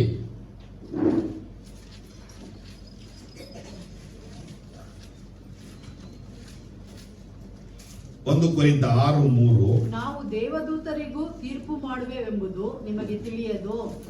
ನಾವು ದೇವದೂತರಿಗೆ ತೀರ್ಪು ಮಾಡುತ್ತೀವಿ. ಹಾಗಾದ್ರೆ ದೇವರು ಅಪೊಸ್ತಲರಿಗೆ ಕೊಟ್ಟಿರುವಂತ ವಿಷಯ ಅಂತಲ್ಲ. ಪೌಲ ಇದನ್ನ ಹೇಳ್ತಾ ಇದ್ದಾನೆ, ಏನಂತ? We going to judge fallen angels. ಈಗ ಯೋಚಿಸ್ಬಿಟ್ಟು ಹೇಳಿ, ನಾವು ದೇವದೂತರಿಗೆ ನ್ಯಾಯ ವಿಚಾರಿಸುವಂತರು, ಮನುಷ್ಯರಿಗೂ ನ್ಯಾಯ ವಿಚಾರಿಸುವಂತರಂದ್ರೆ ದೇವರು ನಮಗೆ ಎಂತ ಸೀಟ್ ಥ್ರೋನ್ ಕೊಟ್ಟಿದ್ದಾರೆ? ಯಾವ ಸಿಂಹಾಸನ ಕೊಟ್ಟಿದ್ದಾರೆ? ಯೋಚಿಸಿ. ಬಿದ್ದು ಹೋದ ಸೈತಾನ, ಅವನ ಜೊತೆ ಬಿದ್ದು ಹೋದ ದೂತರುಗಳಿಗೆ ನ್ಯಾಯ ತೀರ್ಪು ಮಾಡುವಂತೆ ದೇವರು ನಮಗೆ ಸಿಂಹಾಸನ ಕೊಟ್ಟಿದ್ದಾರೆ. ಇದು ಆಲ್ರೆಡಿ ಏನಾಗಿದೆ? ಬುಕ್ ಹಾಕ್ಬಿಟ್ಟಿದೆ. ಕೂತು ನಾವು ನ್ಯಾಯ ತೀರ್ಪನ್ನ ನೋಡಿ. ಸೈತಾನಿಗೆ ನ್ಯಾಯ ತೀರ್ಪು ಮಾಡ್ತೀವಿ, ಬಿದ್ದು ಹೋದ ದೇವದೂತರಿಗೆ ನ್ಯಾಯ ತೀರ್ಪು ಮಾಡಿದ್ದೆ. ದುರಾತ್ಮವೇ, ಯಾಕೆ ನಿನ್ಗೆಲ್ಲ ಮಾಡಿದೆ? ಅದೇನು ಉತ್ತರ ಕೊಡುತ್ತೆ? ನಮ್ಗೆ ಶೋಧನೆಗಳಾಗುತ್ತೆ, ಸಮಸ್ಯೆಗಳಾಗುತ್ತೆ, ವೇದನೆ ಬರುತ್ತೆ, ಕುಟುಂಬ ಹೊಡೆದೋಗುತ್ತೆ, ಮಕ್ಕಳು ಸುತ್ತೋಗ್ತಾರೆ, ಗಂಡಸರು ಏನೇನೋ ಸಂಪತ್ತು ನಡೆದೋಗ್ಬಿಡುತ್ತೆ ಅಲ್ವಾ? ಒಂದಿನ ಆ ದೆವ್ವಗಳಿಗೆ ನ್ಯಾಯ ತೀರ್ಪು. ಯಾಕೆ ಹಿಂಗ್ ಮಾಡ್ದೀನಿ? ಏನಿಗೆ ಮಾಡ್ಬೇಕಿತ್ತು? ದೇವರು ಹೇಳ್ತಾನೆ, ಯೋಬನಿಗೆ ಯಾಕೆ ಹಿಂಗ್ ಮಾಡಿದೆ? ದಾವೀದ್ಗೆ ಯಾಕೆ ಹಿಂಗ್ ಮಾಡಿದೆ? ಸೊಲೊಮೋನ್ಗೆ ಯಾಕೆ ಹಿಂಗ್ ಮಾಡಿದೆ? ಅಬ್ರಾಮನಿಗೆ ಯಾಕೆ ಹಿಂಗ್ ಮಾಡಿದೆ? ಯೂದನಿಗೆ ಯಾಕೆ ಮಾಡಿದೆ? ನೀನು ವಂಚಿಸುವ ಆತ್ಮ, ಅದಕ್ಕೆ ನ್ಯಾಯ ತೀರಿಸುವಂತೆ ದೇವರು ನಮಗೆ ಸಿಂಹಾಸನ ಕೊಟ್ಟಿದ್ದಾನೆ. ಯಾವಾಗಲೂ ನೀವು ದೇವರಿಗೆ ಸ್ತೋತ್ರಗಳು ಹೇಳ್ತಾನೇ ಇರಬೇಕು. ಯಾಕಂದ್ರೆ ಸೈತಾನ್ಗೆ ಜಡ್ಜ್ ಮಾಡುವಂತೆ, ಏಂಜಲ್ಸ್ಗಳಿಗೆ ಜಡ್ಜ್ ಮಾಡುವಂತೆ ದೇವ್ರು ನಿಮ್ಮನ್ನು ಇಟ್ಟಾವನೆ. ಅಂದ್ರೆ ನೀವ್ ಹೆಂಗಿರ್ಬೇಕು? ನೀವ್ ಹೆಂಗಿದ್ದೀರಾ? 1 ರೂಪಾಯಿ ಇಲ್ಲ, 5 ರೂಪಾಯಿ ಇಲ್ಲ, ಯಾರಾದ್ರೂ ಊಟಕ್ಕೆ ಕರೆದ್ರೆ ಚೆನ್ನಾಗಿರುತ್ತೆ, ತಿನ್ನಕ್ಕೆ ಏನೂ ಇಲ್ಲ. ಇದೇ ನಮ್ದು. ಈ ಮೈಂಡ್ ಇಂದ ಹೊರಗಡೆ ಬನ್ನಿ. ದೇವರು ನಿಮಗೆ ಸಿಂಹಾಸನ ಇಟ್ಟವ್ರೆ, ಕಿರೀಟಗಳನ್ನ ಇಟ್ಟಿದ್ದಾರೆ, ರಾಜ್ಯ ದಂಡಗಳನ್ನ ಇಟ್ಟಿದ್ದಾರೆ, ನೀನು ಆಳುವಂತೆ ನಿನಗೆ ಮುದ್ರೆ ಉಂಗ್ರವನ್ನ ಕೊಟ್ಟಿದ್ದಾರೆ, ನಿನ್ನನ್ನ ದೇವರು ಮಹಿಮೆಯ ವಸ್ತ್ರದಿಂದ ಭೂಷಿತನಾಗಿ ಮಾಡಿದ್ದಾರೆ. ನೀ ಪರಲೋಕದಲ್ಲಿ ಯೇಸುವಿನ ಜೊತೆ ನಡೆಯುವಂತವನಾಗಿರ್ತೀಯ. ಯಾರ ಜೊತೆ? ಯೇಸು ಎಲ್ಲಿ ನಡ್ಕೊಂಡು ಹೋಗ್ತಿರ್ತಾರೋ? ಇಲ್ಲೇ ಸಿದ್ದರಾಮಯ್ಯ ಬಂದ್ರೆ ಜೊತೆ ನಡೆದು ಫೋಟೋ ಹಿಡಿದು ಬಿಟ್ಟೆ ಫೇಮಸ್ ಕರ್ನಾಟಕದಲ್ಲಿ. ಆಗೋರ ಆಗಿಲ್ವಾ? ಪರಲೋಕದಲ್ಲಿ ನಾವು ಯೇಸು ಸ್ವಾಮಿ ಜೊತೆ ನಡೆದು ಎಷ್ಟು ಫೇಮಸ್ ಆಗ್ತೀವಿ ನಾವು. ಅಲ್ಲೇ ಆಮೇನ್. ಎಫೆಸ 2:7 ಹೇಳುತ್ತೆ, already we are seated in the heavenly places. ಎಫೆಸ 2:7 ಹೇಳ್ತಾ ಇದೆ, ನಾವು ಕ್ರಿಸ್ತನೊಂದಿಗೆ ತಂದೆಯಾದ ದೇವರ ಜೊತೆಯಲ್ಲೇ ಕೂತ್ಕೊಂಡಿದೀವಿ. ಆಮೇನ್. ಹಲ್ಲೆಲೂಯಾ. ಇಲ್ಲಿದ್ದೀವಿ. ಓಕೆ. ಈಗ ಸೈತಾನನ ದೇವರು ಒದ್ದು ಹೇಳ, ಜೋರಾಗಿ ಹೇಳಿ. ಅವನು ಬಿದ್ದ. ಜೋರಾಗಿ ಹೇಳಿ, ಬಿದ್ದ. ಎಲ್ಲಿಂದ ಬಿದ್ದ? ಪರಿಶುದ್ಧ ಪರ್ವತದಿಂದ ಬಿದ್ದ. ಯಾವ ರೀತಿ ಬಿದ್ದ? ಮಿಂಚಿನಂತೆ ಬಿದ್ದ. ಎಲ್ಲಿ ಬಿದ್ದ?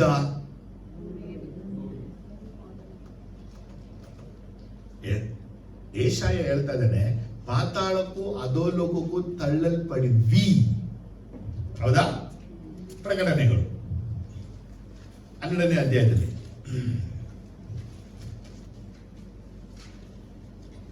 7, 8, 9. ಪರಲೋಕದಲ್ಲಿ ಯುದ್ಧ ನಡೆಯಿತು. ಮಿಕಾಯೇಲನು ಅವನ ದೂತರು ಘಟಸರ್ಪನ ಮೇಲೆ ಯುದ್ಧ ಮಾಡುವುದಕ್ಕೆ ಹೊರಟರು. ಘಟಸರ್ಪನು ಅವನ ದೂತರು ಯುದ್ಧ ಮಾಡಿ ಸೋತು ಹೋದರು ಮತ್ತು ಪರಲೋಕದೊಳಗೆ ಅವರಿಗೆ ಸ್ಥಾನವು ತಪ್ಪಿ ಹೋಯಿತು.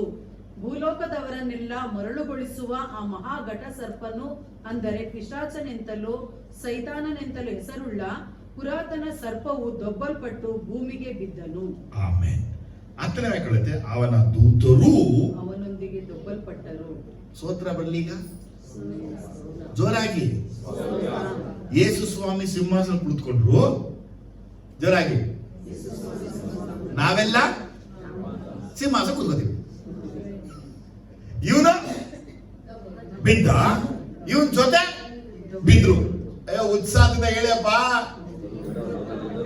ಸೈತಾನ ಬಿದ್ದ, ಅವನ ಜೊತೆ ಯೇಸು ಸ್ವಾಮಿ ಕೂತ್ಕೊಂಡ್ರು, ನಮ್ಮನ್ನು ಕೂರಿಸ್ತಾರೆ. ಸರಿನಾ? ಈಗ ಇಲ್ಲಿ ಒಂದು ಕಾರ್ಯ ನಡೀತಾ ಇದೆ. ಎಲ್ಲಿ ಅಂದ್ರೆ ಪರಲೋಕದಲ್ಲಿ ಯುದ್ಧ. ಅದಕ್ಕೆ ಹಿಂದೆನೇ ಹೇಳಿದ್ದೆ, ದೇವರು ಯಾಕೆ ನೀವು ಜೆರುಸಲೇಮನ್ನ ಮಾಡಿದ್ದಾರೆ ಹೇಳಿದ್ರೆ, ಪರಲೋಕದಲ್ಲಿ ಯುದ್ಧ ನಡೆದು ಅದು ಅಶುದ್ಧ ಆಗೋಯ್ತು. ಮಾತ್ರವಲ್ಲದೆ ಸೈತಾನದ ಏನ್ ಮಾಡ್ಬಿಟ್ಟ? ಹೊಲಸು ಮಾಡ್ಬಿಟ್ಟ. ಅದಕ್ಕಾಗಿ ದೇವರು ಹೊಸದಾಗಿ ಸೃಷ್ಟಿ ಮಾಡ್ಬಿಟ್ಟು ಅಲ್ಲಿ ನಮ್ಮನ್ನ ಕರ್ಕೊಂಡೋಗಿ ಹೇಳ್ತಾರೆ. ಯೂನಿಟ ಜಾಗ ದೇವ್ರು ನಮ್ಮನ್ನ ಇಡಲ್ಲ. ಈಗ ಪರಲೋಕದಲ್ಲಿ ಯುದ್ಧ. ಜೋರಾಗಿ ಹೇಳಿ, ಪರಲೋಕದಲ್ಲಿ ಯುದ್ಧ. ಯಾರ್ಯಾರಿಗೆ ಯುದ್ಧ? ಮಿಕಾಯೇಲನಿಗೂ ಅವನ ದೂತರು ಘಟಸರ್ಪನ ಮೇಲೆ ಯುದ್ಧ ಮಾಡುವುದಕ್ಕೆ ಹೊರಟರು. ಘಟಸರ್ಪನು ಅವನ ದೂತರು ಯುದ್ಧ ಮಾಡಿ ಸೋತು ಹೋದರು. ಮನುಷ್ಯ ಯುದ್ಧ ಮಾಡೋದು ಓಕೆ, ಪ್ರಾಣಿ ಯುದ್ಧ ಮಾಡೋದು ಓಕೆ, ದೂತರು ಯುದ್ಧ ಮಾಡ್ತಾರ. ಒಬ್ಬ ಯುದ್ಧ ಮಾಡ್ತಾರೆ ಅಂದ ಮೇಲೆ ಹೆಂಗಿರ್ತಾರೆ ಇಲ್ವಾ? ಮೈಕೇಲ್ ದೇವದೂತ ಅಂತ ಬಯಲ್ಪಟ್ಟಿದ್ದೆ. ಈತನಿಗೆ ಸೌಂದರ್ಯದ ಕುರಿತು ಬರೆಯಲ್ಪಡಲಿಲ್ಲ. ಬೈಬಲ್ ಅಲ್ಲಿ ಈತನ ಕುರಿತು ಡಿಸ್ಕ್ರಿಪ್ಷನ್ ಅಷ್ಟಾಗಿಲ್ಲ. ಒಂದು ವಿಷಯ ಗೊತ್ತು, ಈತನು ಕಮಾಂಡರ್ ಆಫ್ ಚೀಫ್. ಅಂದ್ರೆ ಇವನಿಗೆ ದೇಹ ಎಲ್ಲ ಹೆಂಗಿದೆ ಮೇಸ್? ಒಳ್ಳೆ ಮೈಕಟ್ಟನ್ನ ಕೊಟ್ಟು, ಅವನಿಗೆ ಕಿರೀಟವನ್ನ ಕೊಟ್ಟು, ಅವನಿಗೆ ಸೋಡನ್ನ ಕೊಟ್ಟು, ಒಳ್ಳೆ ಶೂ ಅನ್ನ ಕೊಟ್ಟು, ಅವನಿಗೆ ಏನ್ ಕೊಟ್ಟವ್ರೆ? ಕುದುರೆಯನ್ನ ಕೊಟ್ಟಿದ್ದಾರೆ. ಅವನ ಜೊತೆ ದೂತರುಗಳು. ಯಾರ ಜೊತೆ? ಅವನ ಜೊತೆ ದೂತರುಗಳು. ಇಲ್ಲಿ ಘಟಸರ್ಪದ ಸೈತಾನ, ಅವನ ಜೊತೆನೂ ದೂತರುಗಳು. ಈಗ ದೇವದೂತರು ಸೈತಾನ ದೂತರು ಇಬ್ರು ಯುದ್ಧ ಮಾಡ್ತಾ ಇದ್ದಾರೆ. ಏನ್ ಮಾಡ್ತಾ ಇದ್ದಾರೆ? ಇಲ್ಲಿ ಒಂದು ಯುದ್ಧ ನಡೆಯಕ್ಕಿಂತ ಮುಂಚೆ ಒಂದು ಕಾರ್ಯ ನಡೀತಿದೆ. ಅದೇ 1 ತಿಮೋಥೆ 5:21 ಬಯಲ್ಪಟ್ಟಿದೆ.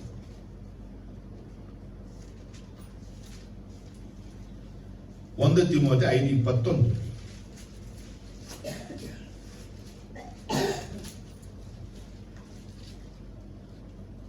ಬೇಗ ಬನ್ನಿ. ನೀನು ವಿಚಾರಿಸುವುದಕ್ಕೆ ಮೊದಲೇ ತಪ್ಪು ಹೊರಿಸದೆಯೂ ಪಕ್ಷಪಾತದಿಂದ ಏನೂ ಮಾಡದೆಯೂ ನಾನು ಹೇಳಿರುವ ಮಾತುಗಳ ಪ್ರಕಾರವೇ ನಡೆಯಬೇಕೆಂದು ದೇವರ ಮುಂದೆಯೂ ದೇವರ ಮುಂದೆಯೂ ಕ್ರಿಸ್ತ ಯೇಸುವಿನ ಮುಂದೆಯೂ ಕ್ರಿಸ್ತ ಯೇಸುವಿನ ಮುಂದೆಯೂ ಆಯಲ್ಪಟ್ಟಿರುವ ಆಯಲ್ಪಟ್ಟಿರುವ ದೇವದೂತರ ಮುಂದೆಯೂ ದೇವದೂತರ ಮುಂದೆಯೂ. ಈಗ ಪ್ರಶ್ನೆ, ತಂದೆಯಾದ ದೇವರ ಹೆಸರಿನಲ್ಲಿ, ಕರ್ತನಾಗಿರುವ ಯೇಸು ಕ್ರಿಸ್ತನಲ್ಲಿ, ಪವಿತ್ರಾತ್ಮ ದೇವರ ಹೆಸರಿನಲ್ಲಿ ನಾವು ದೀಕ್ಷಾ ಸ್ನಾನವು ಎಲ್ಲವೂ ಕಾರ್ಯಗಳೆಲ್ಲ ಮಾಡ್ತೀವಿ. ಆದ್ರೆ ಪೌಲ ತಿಮೋಥೆಗೆ ಹೇಳ್ತಾ ಇದ್ದಾನೆ, ನೀನು ಮಾಡುವ ಕಾರ್ಯಗಳು, ನಿನ್ನ ನಡತೆಗಳೆಲ್ಲ ಹೆಂಗಿರ್ಬೇಕಂದ್ರೆ ಒಂದು ತಂದೆಯಾದ ದೇವರ ಮುಂದೆ, ಒಂದು ಯೇಸು ಕ್ರಿಸ್ತನ ಮುಂದೆ, ಒಂದು ಎಲೆಕ್ಟೆಡ್ ಏಂಜಲ್ಸ್, ಚೋಸನ್ ಏಂಜಲ್ಸ್ ಗಳ ಮುಂದೆ ಇರಲಿ. ಈಗ ಪ್ರಶ್ನೆ, who is this elected angels? ಆಯಲ್ಪಟ್ಟ ದೇವದೂತರು ಯಾರು? ಹೇಳೇ. ಬೈಬಲ್ ಅಲ್ಲಿ ಎಲ್ಲೂ ಬರೆಯಲ್ಪಟ್ಟಿಲ್ಲ. ಮನುಷ್ಯರು ಮಾತ್ರ ಕರೆಯಲ್ಪಡ್ತಾರೆ, ಆರಿಸಲ್ಪಡ್ತಾರೆ, ನೇಮಿಸಲ್ಪಡ್ತಾರೆ. ಆಮೇಲೆ ನಮ್ಮ ಎದುರು ಕರೆದವರ, ಆರಿಸಿದಾರ, ನೇಮಿಸಿದಾರ? ಜೋರಾಗಿ. ಅರೆ ದೇವದೂತರು ದೇವರಾಗಿ ಆರಿಸಬೇಕು. Why God want to choose the angels? Choose ಅನ್ನೋ ವರ್ಡ್ ಅಲ್ಲಿ ಇಲ್ಲ. ಇಲ್ಲಿ ಆಯಲ್ಪಟ್ಟ ದೇವದೂತರು ಯಾರು ಅಂತಂದ್ರೆ ಸೈತಾನನ ಒಂದಿಗಿದ್ದಂತ ದೇವದೂತರುಗಳು. ಯಾರಿವರು? ಸೈತಾನನು ದೇವರು ಅವನನ್ನು ಒದ್ದಾಗ ಆ ಸ್ಥಾನವನ್ನ ತಪ್ಪಿ ಹೋಯಿತು. ಈಗ ಇವನೇನ್ ಮಾಡ್ತಾ ಇದ್ರೆ ಸೇನೆಯನ್ನ ಕೂಡಿಸಿ ದೇವರ ಮೇಲೆ ಯುದ್ಧಕ್ಕೆ ಹೋಗ್ತಾ ಇದ್ದಾನೆ. ಯಾವ ಯುದ್ಧಕ್ಕೆ? ಏನಕ್ಕೆ ಯುದ್ಧ? ಒಬ್ಬ ರಾಜನಿಗೆ ಏನಕ್ಕೆ ಯುದ್ಧ ಮಾಡ್ತಾನೆ? ಸಿಂಹಾಸನ ಕೂತ್ಕೊಳ್ಳಕ್ಕೆ. ಮತ್ತೆ ಸುಂಗಿಯನ್ನು ಮಿಸ್ ಮಾಡ್ಬೇಕು. ಪ್ರೇಮಕ್ಕೆ ಒಂದು ಆಸೆ ಪಟ್ಟ, ದೇವ್ರು ಒದ್ರು, ಅದಕ್ಕೆ ಏನ್ ಮಾಡ್ಬಿಟ್ಟ? ಇವತ್ತು ನಡೀತಿರೋದು ಎಲ್ಲ ಇದೇನೆ. ಜನನ ಕೂಡ್ಸೋ, ಯುದ್ಧ ಮಾಡು. ಇದೆಲ್ಲ ಸೈತಾನ್ ಬುದ್ಧಿಗಳು, ಸೈತಾನ್ ಬುದ್ಧಿಗಳಿದಲ್ಲ. ಇವನು ಈ ರೀತಿಯಾಗಿ ತನ್ನ ದೂತರಿಗೆ ಹೇಳುವಾಗ ಅವನೊಟ್ಟಿಗಿಂತ ಅನೇಕ ದೇವದೂತರುಗಳು ಅದನ್ನ ಆಪೋಸ್ ಮಾಡಿದ್ರು. ನೀನು ಸೃಷ್ಟಿ, ನಾನು ಸೃಷ್ಟಿ, ದೇವರು ಸೃಷ್ಟಿಕರ್ತ, ಅವ್ರನ್ನ ಆರಾಧಿಸಬೇಕು. ನೀನು ದೇವರಾಗಕ್ಕಾಗಲ್ಲ, ನಾನು ದೇವರಾಗಕ್ಕಾಗಲ್ಲ, ದೇವರು ಒಬ್ಬನೇ, ನಾವು ಅಡ್ಡ ಬಿಡಬೇಕು. ಆ ರೀತಿ ಆ ಸಮಯದಲ್ಲಿ ಡಿಸಿಷನ್ ತಗೊಂಡಂತಾರೆ ಆಯಲ್ಪಟ್ಟ ದೇವದೂತರುಗಳು. ಅವರ ಸೈತಾನ ಒಟ್ಟಿಗಿದ್ದು ದೇವರನ್ನ ಆರಾಧನೆ ಮಾಡುತ್ತಿದ್ದ ದೇವದೂತರುಗಳು ಅವನನ್ನ ಬಿಟ್ಟು ಪ್ರತ್ಯೇಕವಾಗಿ ದೇವರ ಬಳಿಗೆ ಬಂದ್ರು. ಇವರಿಗೆ ಹೇಳೋದು ಆಯಲ್ಪಟ್ಟ ದೇವದೂತರುಗಳು. ಅರ್ಥದ್ರಲ್ಲೇಲುಯಾ. ಈಗ ಏನಾಯ್ತಂದ್ರೆ ಬಿಟ್ಟು ಹೋದ ದೇವದೂತರುಗಳು, ಪರಿಶುದ್ಧ ದೇವದೂತರುಗಳು ಯುದ್ಧ ಮಾಡ್ತಾ ಇದ್ದಾರೆ. ಈ ಯುದ್ಧ ಏನಕ್ಕೆ ಅಂದ್ರೆ ಸೈತಾನ ಇದ್ರೆ ಇವರನ್ನ ಜಯಿಸ್ಬಿಟ್ಟು ನಾನು ಹೋಗಿ ಸಿಂಹಾಸನದಲ್ಲೇ ಕುಳಿತುಕೊಂಡು ದೇವರಾಗ್ಬಿಡ್ಬೇಕು. ಜೋರಾಗಿ ಏನಮ್ಮ, ಅವನ ತಲೆಯಲ್ಲಿ ಏನಿದೆ ಅಂತ ಗೊತ್ತಿಲ್ಲ. ನಾವು ಹೋದ್ವಾರ ಹೇಳಿದೆ, ಈ ಸಭೆಯ ಮೇಲೆ ಜಯಿಸಕ್ಕೆ ಅಧಿಕಾರನೇ ಇಲ್ಲ. ಅವ್ರು ಏನ್ ಮಾಡ್ತಾನೆ? ಇಲ್ಲೂ ಹಾಕಿಡುತ್ತೆ ದೇವದೂತ ಜಯಿಸಕ್ಕೆ ಆಗ ಏನ್ ಮಾಡ್ತಾನೆ? ಮತ್ತೆ ಏನಾಗ್ತಾನೆ? ಅವನ ಲೈಫ್ ಅಲ್ಲಿ ಹಣೆ ಬಾರನೆ ಸೋಲು. ಆದ್ರೂ ಸೋತ್ರುವೆ ಅವನ ನಂಬಿಕೆ, ನಾವು ಜಯಿಸ್ಬಿಡ್ತೀನಿ. ಪ್ರಕಟಣೆ 20 ಅಲ್ಲಿ ಯುದ್ಧ ಮಾಡ್ತಾನೆ, ದೇವ್ರ ಬಳಿ ಯುದ್ಧ ಮಾಡಕ್ ಬರ್ತಾನೆ. 2 Thessalonians 2ನೇ ಚಾಪ್ಟರ್ ಅಲ್ಲಿ ಯುದ್ಧ ಮಾಡಕ್ ಬರ್ತಾನೆ. ಆಂಟಿ ಕ್ರೈಸ್ಟ್ ಯುದ್ಧ ಮಾಡಕ್ ಬರ್ತಾನೆ, ಫಾಲ್ಸ್ ಯುದ್ಧ ಮಾಡಕ್ ಬರ್ತಾನೆ, ಸೇಟನ್ ಯುದ್ಧ ಮಾಡಕ್ ಬರ್ತಾನೆ. ಅವನಿಗೆ ಇರೋದು ಮೈಂಡ್ ಏನಪ್ಪ ಅಂದ್ರೆ, ನಾನು ದೇವರನ್ನ ಜಯಿಸ್ಬಿಟ್ಟು ನಾನು ದೇವರಾಗ್ಬಿಡ್ತೀನಿ. ಇವತ್ತು ಅನೇಕ ಮನಸ್ಸಿನಲ್ಲಿ ಅನೇಕ ಮನುಷ್ಯರು ಹೀಗೆ ಇದ್ದಾರೆ. ಅವರ ಜೀವನದಲ್ಲಿ ಸೋಲುಗಳು ಉಂಟಾದುವೆ, ಆ ಸೋಲನ್ನು ಅವರು ನಿಜವಾಗಿ ಖಚಿತಪಡಿಸಿಕೊಳ್ಳದೆ ಪ್ರಯತ್ನ ಪಡ್ತಿರ್ತಾರೆ. ಯಾವ ವಿಷಯದಲ್ಲಿ? ಒಳ್ಳೆ ವಿಷಯ ಪ್ರಯತ್ನ ಪಡ್ರೆ ಖುಷಿ ಪಡೋಣ. ಸೈತಾನನ ಕೆಟ್ಟ ವಿಷಯಗಳು ಇವುಗಳೆಲ್ಲ. ಎಲ್ಲಿ ಸೈತಾನನ? ಪರಲೋಕದಲ್ಲಿ ಅವರ ಸ್ಥಾನವು ತಪ್ಪಿ ಹೋಯಿತು. ಏನಾಯ್ತು? ಎಷ್ಟು ತಪ್ಪಾಯ್ತು? ಸೋತು ಹೋದ್ರು. ಎಲ್ಲ ಜೋರಾಗಿ ಹೇಳಿ, ಸೋತು ಹೋದ್ರು. 9ನೇ ವಾಕ್ಯ ಹೇಳುತ್ತೆ, ಸೈತಾನನು ಭೂಮಿಗೆ ಬಿದ್ದನು. ತಂದೆಯಾದ ದೇವರು ಅಲ್ಲಿಂದ ಹೋದ್ರು. ಈಗ ಮೈಕಲ್ ಅನ್ನು ಓದಿತಾ ಇದ್ದಾನೆ. ಯಾರು? ಗೊತ್ತಾಗ್ತಾ ಇದೆಯಾ?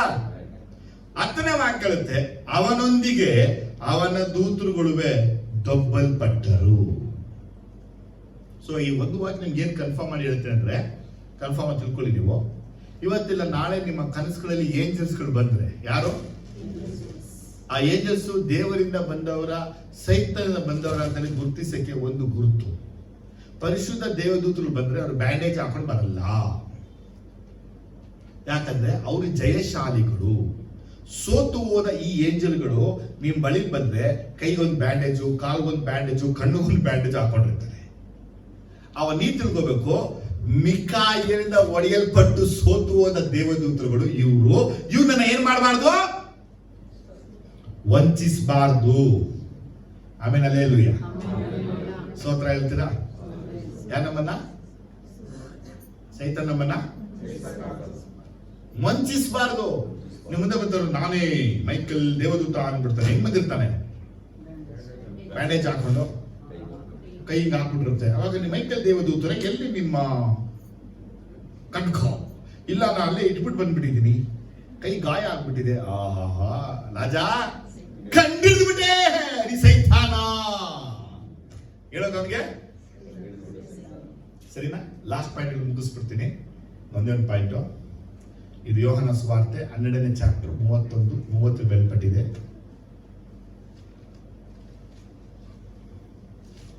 ಯೋಹನ 12:31-37 ಈಗ ಈ ಲೋಕಕ್ಕೆ ತೀರ್ಪು ಆಗುತ್ತದೆ. ಈಗಲೂ ಇಹಲೋಕಾಧಿಪತಿಯು ಹೊರಗೆ ನೂಕಲ್ಪಡುವನು. ಆದರೆ ನಾನು ಭೂಮಿಯಲ್ಲಿಂದ ಮೇಲಕ್ಕೆ ಎತ್ತಲ್ಪಟ್ಟಾಗ ಎಲ್ಲರನ್ನೂ ನನ್ನ ಬಳಿಗೆ ಎಳಕೊಳ್ಳುವೆನು. ಆಮೆನ್. ನೋಡಿದ್ರ? ತಂದೆಯಾದ ದೇವರಿಂದ ಒದೆಯಲ್ಪಟ್ಟವನು, ಮೈಕಲಿಂದ ಸೋತು ಒದೆಯಲ್ಪಟ್ಟವನು, ಈಗ ಯೇಸು ಸ್ವಾಮಿಯಿಂದಲೂ ಅವನು ಕಿಕ್ ಔಟ್ ಆಗ್ತಾನೆ. ಇಲ್ಲಿ ಏನಂದ್ರೆ, ಯೇಸು ಸ್ವಾಮಿಯನ್ನ ಶಿಲುಬೆಗೆ ಹಾಕಿದರು. ಎಲ್ಲಿಗೆ ಹಾಕಿದರು? ಯೇಸು ಸ್ವಾಮಿಯನ್ನ ಶಿಲುಬೆಗೆ ಹಾಕಿದಾಗ ಶಿಲುಬೆ ಏನಾಯ್ತು? ಸೈತಾನ ಯೇಸುವನ್ನ ಜಯಿಸ್ತೀನಿ ಅಂತ ಹೇಳಿ ಬಹಳ ಆಸೆಯಿಂದ ಬಂದಿದ್ದ, ಆದ್ರೆ ಅವನ್ನ ಜಯಿಸಕ್ಕೆ ಆಗಲಿಲ್ಲ. ಅಲ್ಲಿ ಸೈತಾನ ಯೇಸು ಜಯಿಸಿದಾಗ ಅಲ್ಲಿಂದ ಅವನು ಏನ್ ಮಾಡಿದ್ರು? ಒದ್ದು. ಅವಾಗ ಅವನಿಗೆ ಕೆಳಗೆ ಬಿದ್ದಿದ್ದ ನಾವೆಲ್ಲ ಎಲ್ಲಿದ್ದೋ? ಕೆಳಗೆ ಬಿದ್ದಿದ್ದು. ನಮ್ಮೆಲ್ಲರನ್ನ ಯೇಸು ಸ್ವಾಮಿ ಪರಲೋಕಕ್ಕೆ ಎಳೆದುಕೊಂಡನು. Hallelujah, amen. ಸೈತಾನ ಬಿದ್ದ. ದೇವರು ನಮ್ಮನ್ನ ಎತ್ತಿದ್ರು, ಪರಲೋಕ ಕರ್ಕೊಂಡು ಸಿಂಹಾಸನ ಕೂರಿಸಿದ್ರು. ಅವನ್ ಏನು ಚಾನ್ಸ್? ದೇವರಿಂದ ಬಿಡು, ದೂತರಿಂದ ಬಿಡು, ಯೇಸುವಿಂದ ಬಿಡು, ಅಷ್ಟೇ ಅವನ ಲೈಫ್. ನಮ್ದು ಇಲ್ಲಿಂದ ಎದ್ದೇಳು, ಅಲ್ಲಿಂದ ಎದ್ದೇಳು, ಪರಲೋಕದಲ್ಲಿ ಹೋಗಿ ಯೇಸುವಿನ ಪಕ್ಕದಲ್ಲಿ ಕೂತ್ಕೊ. ಅಂತಂದ್ರೆ ಹಲ್ಲೆಲೂಯ, ಹಲ್ಲೆಲೂಯ, ಹಲ್ಲೆಲೂಯ. ಹಾಗಾಗಿ ನಾವು ಅವನ ತಂತ್ರನ ತಿಳ್ಕೊಂಡಿರ್ಬೇಕು. ಏನ್ ವಿಷಯ ತಿಳ್ಕೊಂಡು? ಮುಖ್ಯ ವಿಷಯ ಅಂದ್ರೆ ದೇವರನ್ನ ಆರಾಧಿಸುವಂತ ನಾವು ವಂಚನೆಗೆ ಒಳಗಾಗಬಾರದು. ಪ್ರಾರ್ಥಿಸೋಣವಾ? ನಾವು ಪ್ರಾರ್ಥಿಸಿ ನಿಮ್ಮೊಂದು 5-10 ಮಿನಿಟ್ಸ್ ಟೈಮ್ ಕೊಡ್ತೀನಿ. ಎಲ್ಲರೂ ಪ್ರಾರ್ಥಿಸಬೇಕು.